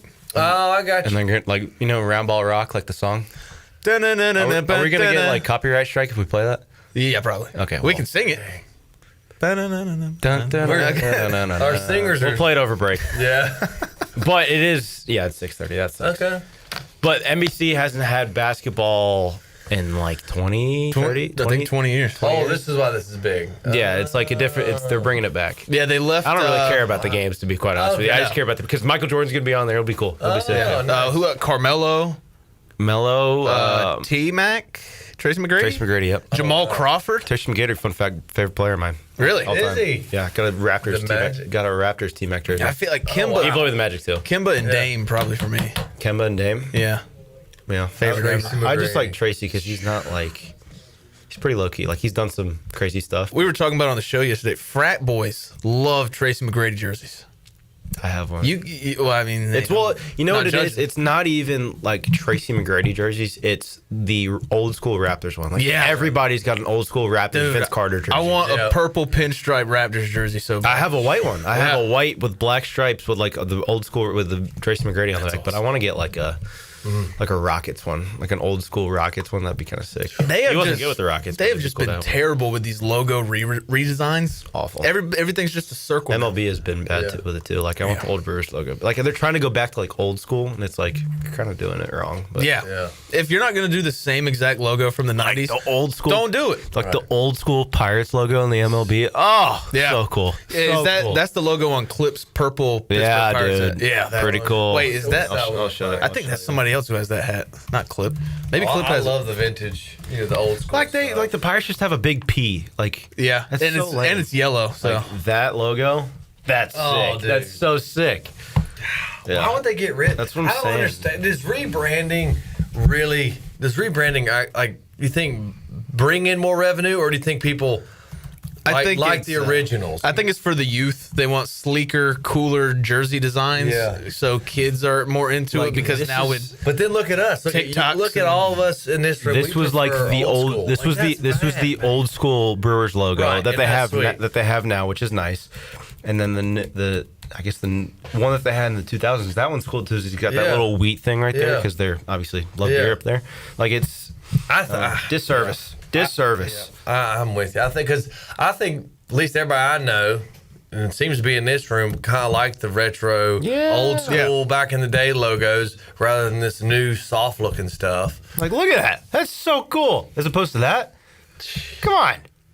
I don't understand who makes these. I would like to know who makes the decisions. Like, do you think it's? I don't know. It's these people who aren't from these places that want to do it. Like, I mean, the whole Cracker Barrel thing. If some lady in San Francisco that's like, we should rebrand Cracker Barrel, other than people who have eaten at Cracker Barrel in their life, and it didn't work.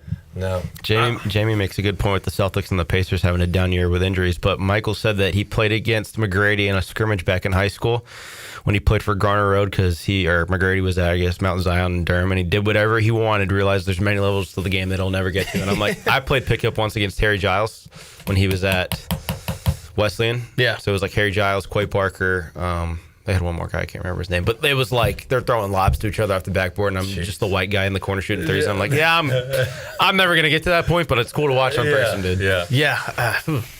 But Celtics Pacers down here. That's why the Hornets are going to the play-in, man. Jeez, bro. Come on. I mean, at least I think over 28.5 wins is a great bet. Okay. I mean, come on. I mean, you said yes, I agree, but it's also like the White Sox bet. Like, I sure hope they could get past that number. Well, we haven't in the last 2 or 3 seasons. I think we won 19. We fired Steve Clifford because we won 21 games, and then we won 19 last year. With Eric Collins, anything is possible. Hey, Eric Collins, man. Did you see him calling the Panthers-Dolphins game a few weeks ago? So good. Awesome. I can't remember who did color. It might have been Schlereth, but he was like, jeez, like this guy's a nut job. Crazy. Eric Collins and Stink is probably my favorite broadcast duo right now. You know who Eric Collins is? No. We have to have some Eric Collins who's like, see if you can find some Eric Collins in there. There's got to be. Like he's like, I think disaster, something like that. Like the most unconventional announcer, like normally he's having fun with. Like normally play-by-play guys sound like they're from Syracuse, like super prim and proper, like they all sound the exact same. Eric Collins is this guy that just like literally screams like he's a fan. It's so cool, dude. And I mean, you mentioned the Syracuse. I love Tirico. Like Tirico is a perfect play-by-play guy, which is gonna be sick when he's back in basketball because he did a great job with basketball. But like, you need these Gus Johnson. You need these. Just down the sideline. You need these Eric Collinses, and it's great. Can you find any Eric Collins? Here, I can play it off the computer. Okay, I'm sorry. Get Shirley. See if she can find some Eric Collins. It's got to be one. How do we not? We can't not have any Eric Collins. All right, wait. Well, I want to play for Bryce. Like that's we're gonna find it. Oh my God. This is Culver. Didn't do much of that in Minnesota. That's why he's in Memphis right now. 22 points for Bridges. Vucevic, get out. Ford took it from him. A do-over for Vucevic again. Is that him? Oh my gosh. Disaster! My mind is blown.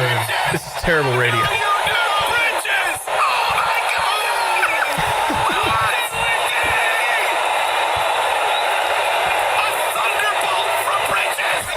All right. Like it's just, and she just says crazy stuff that gets the crowd going. This was back in this January. Dallas versus Charlotte. It was, I think, PJ Washington, one of his first games back since being traded, and he gets his shot rejected. And it's just Eric Collins, weak! It's like, oh! It was cool with the Panthers game, though, because that was Rico's first game where he absolutely went off, and he was just losing his mind every single chance he got. I think, dude, I was in, like, the bathroom, and I could hear it from, like, hear the TV from the living room. And I'm just like, what is going on? And I go back, it's like a 3rd and 1 play. Yeah. I'm like, I love that he's so excited, but, like, it's 3rd and 1. Calm down. Like, they haven't even crossed the 50. Yeah. Chill out. So funny. But, man, speaking of Trey. Oh, nice. What year big was flex. That was 2024, maybe spring of 24. Yeah. Jeez. Good times. All right. On a bye week, let's go ahead and look ahead. You know, the worst thing to do if you're on the team is to look ahead. But as us. But this is our job, to look ahead. So Temple, November 1st in Philly. The Temple thing, it reminds me of what you said about playing in the Superdome against Tulane. It's like, that stadium is meant to fit like 60,000 people. Yeah. Even if 30,000 show up, 30,000 is a good crowd at Dowdy Ficklen. Like, you're going to hear it. You're not going to hear that. There's not going to be 30,000 people. I'd be surprised if there was 12 in general. Not even 12,000. 12 people. But what do you think about Temple, that matchup, Bryce? I mean, but you haven't given totally numbers as far as I'm assuming we're a favorite. Hasn't come out yet. I can check DraftKings. Well, in my opinion, I think we're the favorite. So they've been playing at the Philly Stadium since I was there. But every time I hear Temple, I think of about 39-degree weather, rainy, windy, colder, and just mule snot. I mean, it's just not a pleasant. I love that. And that's what Hardy was talking about, was the Temple game. Yeah, that was one of our games. Because y'all were ranked, right? I think so. Yeah. First CFP I'm gonna rely rankings. on you to remember that. But just one of those things. We weren't jiving. We were fumbling the ball. Running backs, not receivers. But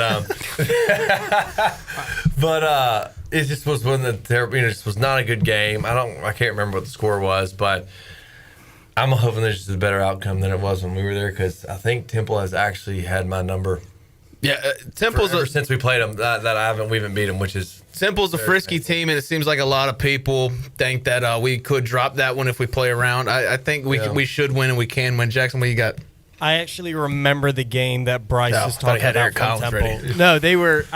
We can't find it. Would have been sick.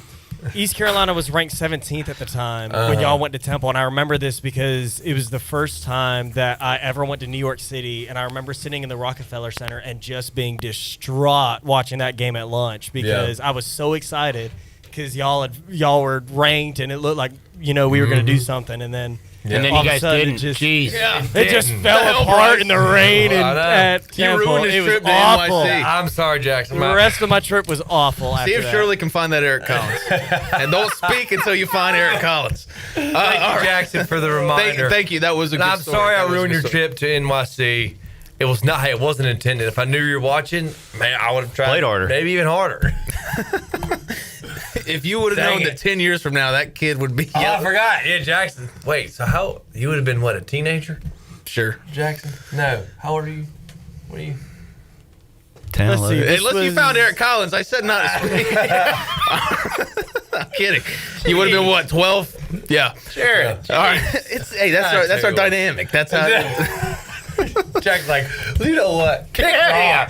All right. This guy's got too much power here. Co-host. If I was sitting over there, I'd be doing the same thing. Okay, ECU Charlotte. Your buddies are going to be back in town going into the Hall of Fame. Homecoming. Have we got time on that yet? No, we won't find out until probably next week.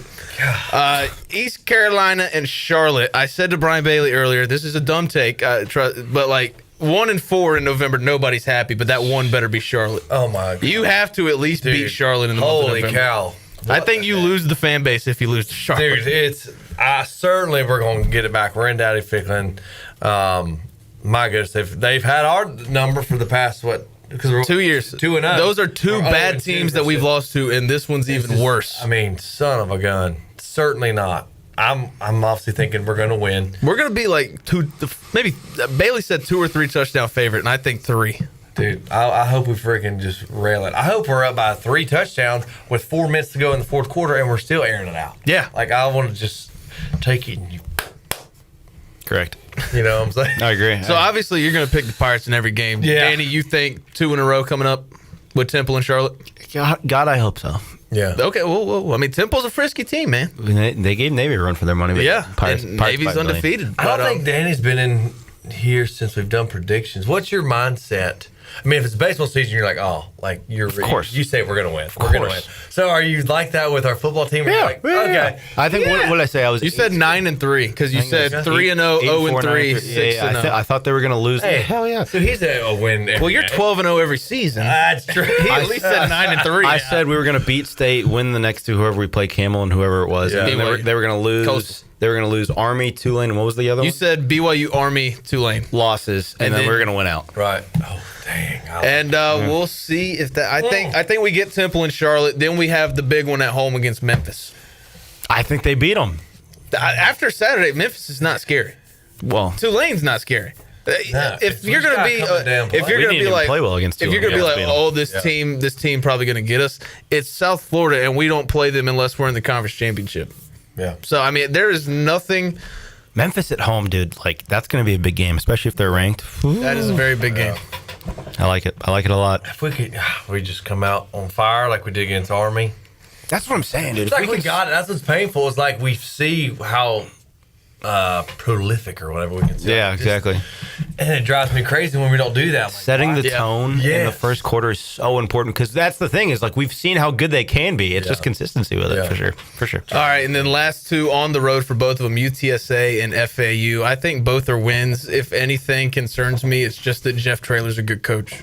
Like I don't think UTSA, the players on their roster, are enough to be worried. But Jeff Traylor's a good coach, and if anybody's going to figure it out, it's him. No, they'll beat UTSA. Yeah, they'll beat him. They'll beat FAU too. If you're going to have anything to be concerned about, they have a good coach. I agree. And then FAU, I haven't watched a single minute of FAU play football, so I'm going to say they give up a lot of points. We blow them out of the water. We blow them into the water. Pause.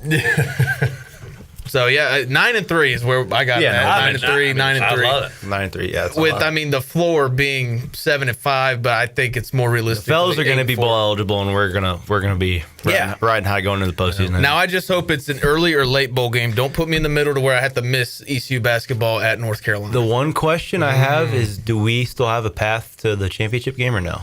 Yeah, with Memphis losing and Tulane not looking that great against Army. Like, do we control our own destiny? Like, if we win, I don't think we control our own destiny. Gotcha, okay. Tulane's undefeated. South Florida's only lost Are they really? to Miami. Wow. Good. Well, not undefeated in conference. Yes. Yeah, because they lost to Ole Miss. Wow. All right. Yeah. All right. Let's get a break in, and we'll come back and do some Pirate Radio outdoors. All right. We'll find out what Bryce has been up to outdoors and much more after this.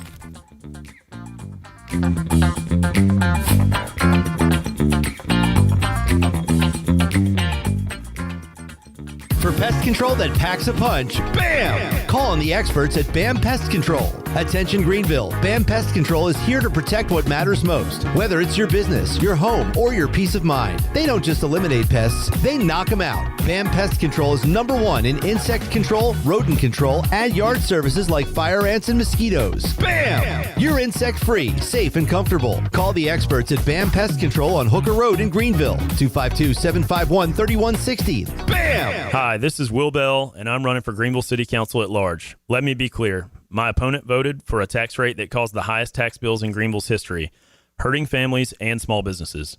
What's even worse, my opponent supported suing a private business to take down the American flag. That is not leadership. That is a disconnect from Greenville values. I believe in lower taxes, personal freedom, and respect for what our flag stands for. It's time for common sense leadership. I'm Will Bell, and I would be honored to earn your vote. paid for by the committee to elect Will Bell. What's up, Pirate Nation? This your guy, Rajay Harris, and my spot to fuel up for great food in Greenville is Basil's. Looking for lunch today? Basil's lunch menu features signature pizzas, pastas, sandwiches, and salads starting at just $11. After work, grab a dinner and drink with friends with delicious rotating shelves features and plenty of ice-cold specials at the bar. Eat local, drink local at Basil's, your community restaurant on Fire Tower in Greenville. Basil's, Pirates supporting pirates. Get your game faces on, Pirates. It's Lindsey Gray with Carolina Caliber. It's time to blast the cannons in the stands and the fields, if you know what I mean. We're flying into Duff season with shotguns galore and shells for days. Don't miss out on Beretta's rebates on 17 different models of long guns and handguns. Get up to $350 back. Get ready for hunting season with the best deals around and the largest selection of firearms and accessories in Eastern NC. Shop online or stop by Carolina Caliber on Fire Tower Road in Winterville. It's a time-honored tradition. At Langley Contracting, we're superior roofing specialists. Whether it's a new roof or repairing your old one, we've got you covered. And best of all, we handle your insurance claims. We are locally owned right here in Eastern Carolina. We are licensed and insured and have a 25-year roof warranty. We can handle your gutter installation too, so everything is seamless. Call or visit us online at 214roof.com for your free estimate today. Langley Contracting, your superior roofing specialist. Jeff Stein here at Brown & Wood Buick GMC, home of the lifetime powertrain warranty. Brown & Wood's award-winning service department is open Monday through Friday. And don't forget, we have free pickup and drop-off. Every customer, when you come in for service, heavy repair, maintenance, it doesn't matter. You get a free car wash, dry, and vacuum. We've also got Tom Brown's favorite tagline, 4 brands, 3 generations, 2 rooftops, and 1 goal to make sure you leave a happy customer. East Coast Grading and Utilities is your source for clearing, hauling dirt, and concrete work. East Coast Grading and Utilities handles all sewer and water issues as well. I'm David Bond. Whether putting in a new subdivision or helping you with any and all of your drainage problems, I can get the job done. Call me at 531-7494. No job is too big or too small. East Coast Grading and Utilities. Friends helping friends. 531-7494 for East Coast Grading and Utilities. If you're hungry for a great steak with honest to goodness flavor, head over to Larry's Steakhouse, open Monday through Saturday at 11 a.m. Serving up hand-cut, aged ribeyes, tender grilled salmon, bold grilled shrimp, and juicy grilled pork chops, all right off the flame. Pile your plate high with a 25-item salad bar. Try one of our hearty daily lunch specials. Larry's Steakhouse, good food, good folks, and a good time. Located at 2800 East 10th Street across from the old Highway Patrol Station. Call 751-6510 for takeout and reservations. Larry's Steakhouse. This is ECU head baseball coach Cliff Godwin, and you're listening to Pirate Radio, the voice of the Pirate Nation.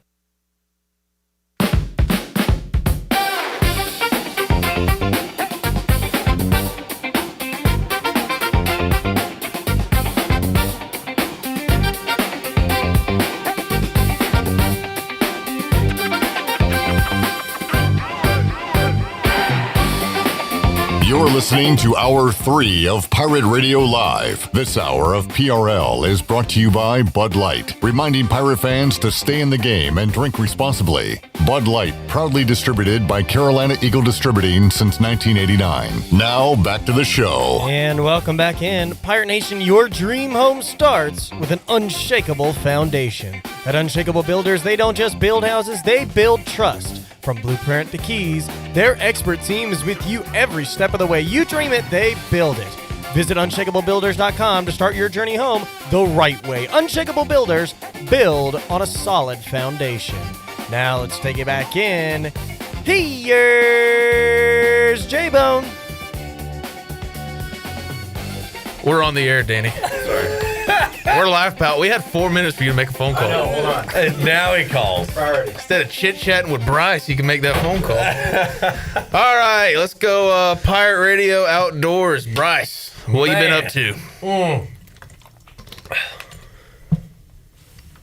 I'm waiting on it. There it is. Man, I've been in the woods. Well, I golfed Thursday, so a little recreational. So I golfed Thursday, but then I was deer hunting both Sunday morning and Sunday evening. And man, it was active. I saw several bucks, does, but no shooters yet. but definitely got some good ones on camera. So we were chasing the whitetail, chasing tail. What aren't we all doing right now? So it was good. It was good. So we'll see if I can fish and hunt, but right now I'll probably just choose to hunt. Didn't you say last week, like right around this time is the best time to fish? Did you say that? Yeah, I mean, trout fishing's good. You know, this October onward is good. I mean, it's all like good, but they're more up in the creeks, you know, other than they are during the summer. But I'll get into some trout fishing, but I need to shoot some deer first because I got the itch in my trigger finger's getting a little, starts to fidget, you know what I'm saying? Yeah. So, what you gonna do when you shoot one? I hear you. Trust me. I get it. What you gonna do when you shoot it? But I'm gonna hang him or her up, sweetheart. And she's gonna fit in the cooler, and then I'm gonna process her. Well, you have to bring me and Clip some, and the whole crew. Yeah. But more so me and Clip. Yeah. I had some deer burger the other day. For Really? the first time in a long time. I had it frozen for like a year. Yeah. Dude, it's just tis the season. It is. I haven't had It just feels right. I haven't had deer in 2 years. Gee whiz, son. Yeah. Go up to your grandpa's and shoot one. I'm sorry to hear that. He's only right up the road. Right. About 30 minutes. More like an hour and a half. Dog. And I'm You ever hear that story? So Jared's like, this was last fall, and Jared was like, you know what, my grandpa likes to rabbit hunt. I said, yeah, I like rabbit hunt, you know, that'd be cool. See, he's right up the road. I said, man, that's cool. Like, let's roll. And he says, well, he's in Lewisburg. I went, all right, cool. Where's Lewisburg? Right up the road. Yeah, about an hour and a half away. I went, bud. You can't drive an hour and a half? It ain't right up. You don't huck it there in the evening, Yeah. especially during daylight savings time. Come on, man. 30. Straight shot, You make- 264, you get make off on it- the Bailey exit. You It's a make it left to seem right, like a left it's to right. spitting distance Right. from the highway. It's Yeah, like, it come on. Come on. So that's a little joke. You know, You better have some big fellas down there if we're going an hour and a half. It's rabbits. I mean, how big does a rabbit get? I mean, I made deer drive an hour and a half for a deer. A rabbit, if I get the invite. Better have some And- fat cats down there. Yeah. it's not even about the hunting. It's more so hanging out with my grandpa. That's true. I think agree. I would like to meet, what's his name? Walter. I'd like to meet old Walter. Oh, he's a character. I'm sure he is. Old Walter. You met his grandson? Yeah. You meet him and it's like, oh, yeah, I get it. Yeah, check that. Oh, yeah. Doesn't fall far from the tree, I reckon. Oh, Danny, you been doing anything? He turned that down a little bit. Danny, you been doing anything outdoors? Playing golf. There we go. Fishing a little bit. But it's kind of coming to an end. Yeah. But no, I've got buddies. I was talking to Beecham Hartzell the other day, and we got some stuff in the works. He's got a little piece of land that we might get into a little bit. Might go shoot some ducks. We'll see. There we go. Yeah, I'm excited. It's in the works. Yeah, all my stuff's at home now, like my waders and stuff like that. So I might have to. It might be a while because I have to go back home and bring it all the way back. But I we'll say see. just go buy some new ones, man. Yeah. Plenty of places. You want to contribute to that fund? Sure, Yeah. Facebook Marketplace. Yeah, I know. Hey, I get it. But I might have to start a GoFundMe, but we'll see. Yeah. But yeah, I'm excited. It's getting cold. Oh, yeah. It's getting darker sooner. I like it. Yeah, you get antsy. No, dude. Just get the itch because it's the leaves start changing colors, man. It's like I gotta shoot something. Yeah. I'm just ready. I'm just ready for it to get cold. Yeah. I hate days like this where I wake up and it's 45, and then by the time like it's midday and I'm wearing that puffer jacket over there, I'm sweating my tail off. Yeah, dude. Because it's 75 degrees. How does it jump 30 degrees in 6 hours? That is the worst. It's nuts, man. Yeah. But Pirate Radio Outdoors brought to you by Strauss Marine. Bryce, what you been up to Strauss Marine any lately? I haven't. I drive by there quite frequently, but Caleb's a busy guy, you know, with them 30,000 parts he's got, you know, and keeping managing track of that. But I have not seen him lately, but I'm going to hopefully make a trip to either give him a buzz or, you know, check his place out just to shoot the breeze with him. All right. Good stuff. That was Pirate Radio Outdoors. We're going to take our final break, and we'll come back right after this to wrap up the show.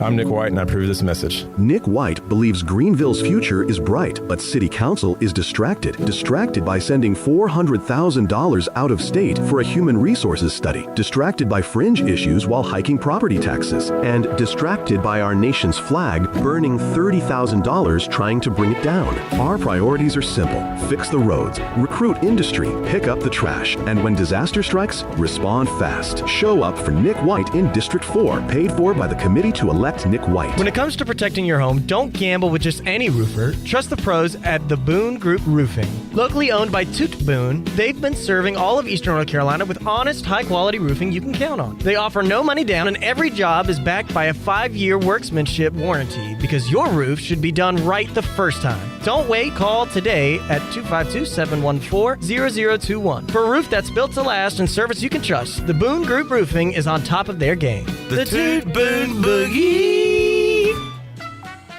The price is always right at Doug Henry of Greenville. Doug Henry of Greenville is under new management with over 300 vehicles to choose from and brand new inventory arriving daily. Doug Henry is easy to find on the corner of Greenville Boulevard and Memorial Drive and always online at DougHenryGreenville.com. Come on down and purchase the vehicle of your dreams today at Doug Henry of Greenville. Right on the corner, right on the price. Doug Henry of Greenville.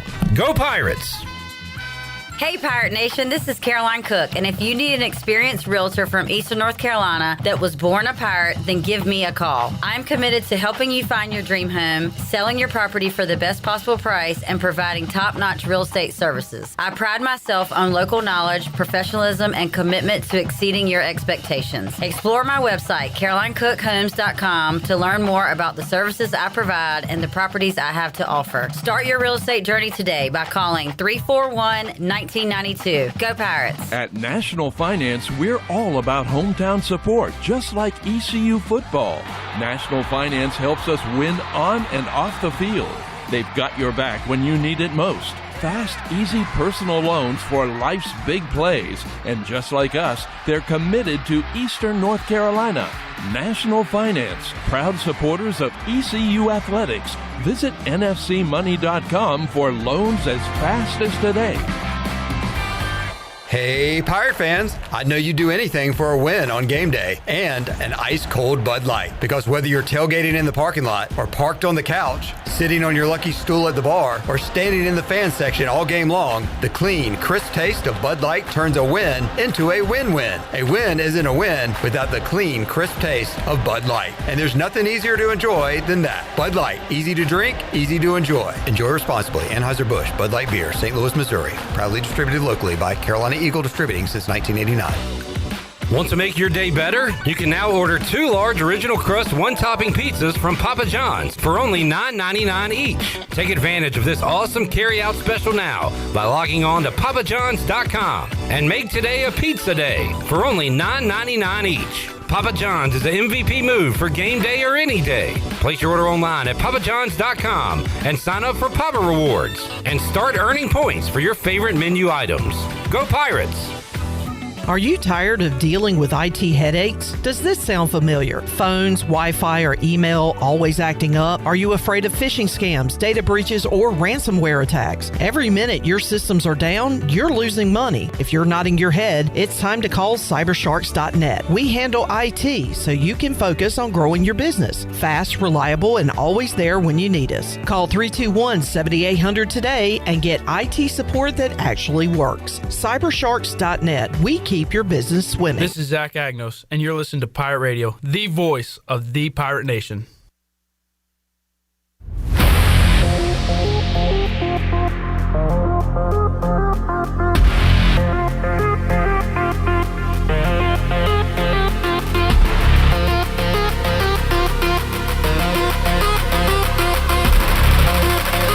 You're listening to Hour 3 of Pirate Radio Live. This hour of PRL is brought to you by Bud Light, reminding Pirate fans to stay in the game and drink responsibly. Bud Light, proudly distributed by Carolina Eagle Distributing since 1989. Now, back to the show. And welcome back. A look at today's stock market. The Dow was up 218 points and closed at $46,924. The NASDAQ was down 36.8 points and closed at $22,953. The S&P was at plus 0.22% and closed at $6,735. That is your Wells Fargo Advisors financial report. For a personal look into investing, call Wells Fargo Advisors today at 756-6900 in Greenville. Wells Fargo Advisors, LLC, member SIPC. Now let's take it back in one last time to wrap up our show. Here's J-Bone. Yeah. All right, wrapping it up on a Tuesday. Good show. Thank you to Mully. Thank you to Brian Bailey, Jennings Hall, Danny Beal, my co-host throughout this 3-hour journey. And thank you, Bryce, as well, for coming in. Yeah. I'm pretty sure you thought you'd be talking to Clip. Yeah, I was like, why is this son of a gun not texting me today? Mully said the same thing. I said, did you forget about me? And he still didn't respond. He's probably asleep. He's on his deathbed. No, let's calm down. Let's not even speak that kind of talk. Yes, sir. Sorry, sir. All good, but yeah, man, great stuff. Not final thoughts. It's a week and a half until the game, but just so you feeling confident about Temple? Oh, am I? Is the sky blue? Right now, no. You know what I mean? I feel good about it, and I think my bluish. Yeah, bluish. I think my man Danny feels the same way.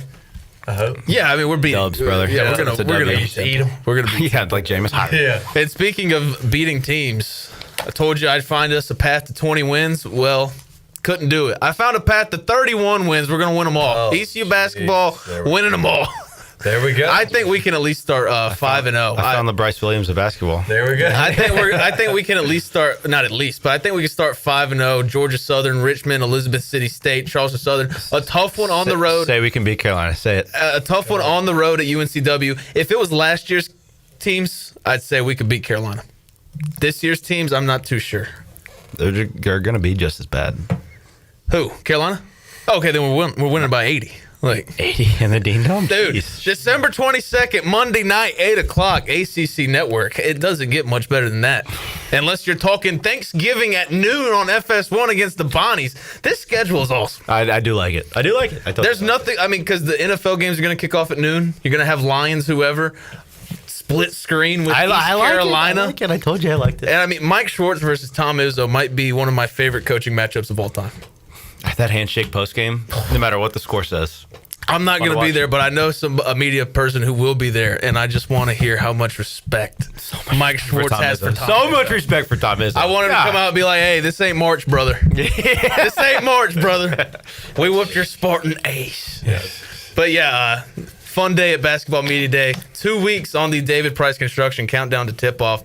I'm very excited. Bryce, when was the last time you went to a basketball game in Minji's? It's been a while. Been a while? It's been a while. Like, was that Nickelback? No, that's Stained. Stained. I think, right? Who sings It's Been a While? Been a while. Couldn't tell you. All right. Nickelback is good, though. Nickelback's I don't know great. who Stain is, but Nickelback's great. Nickelback's great.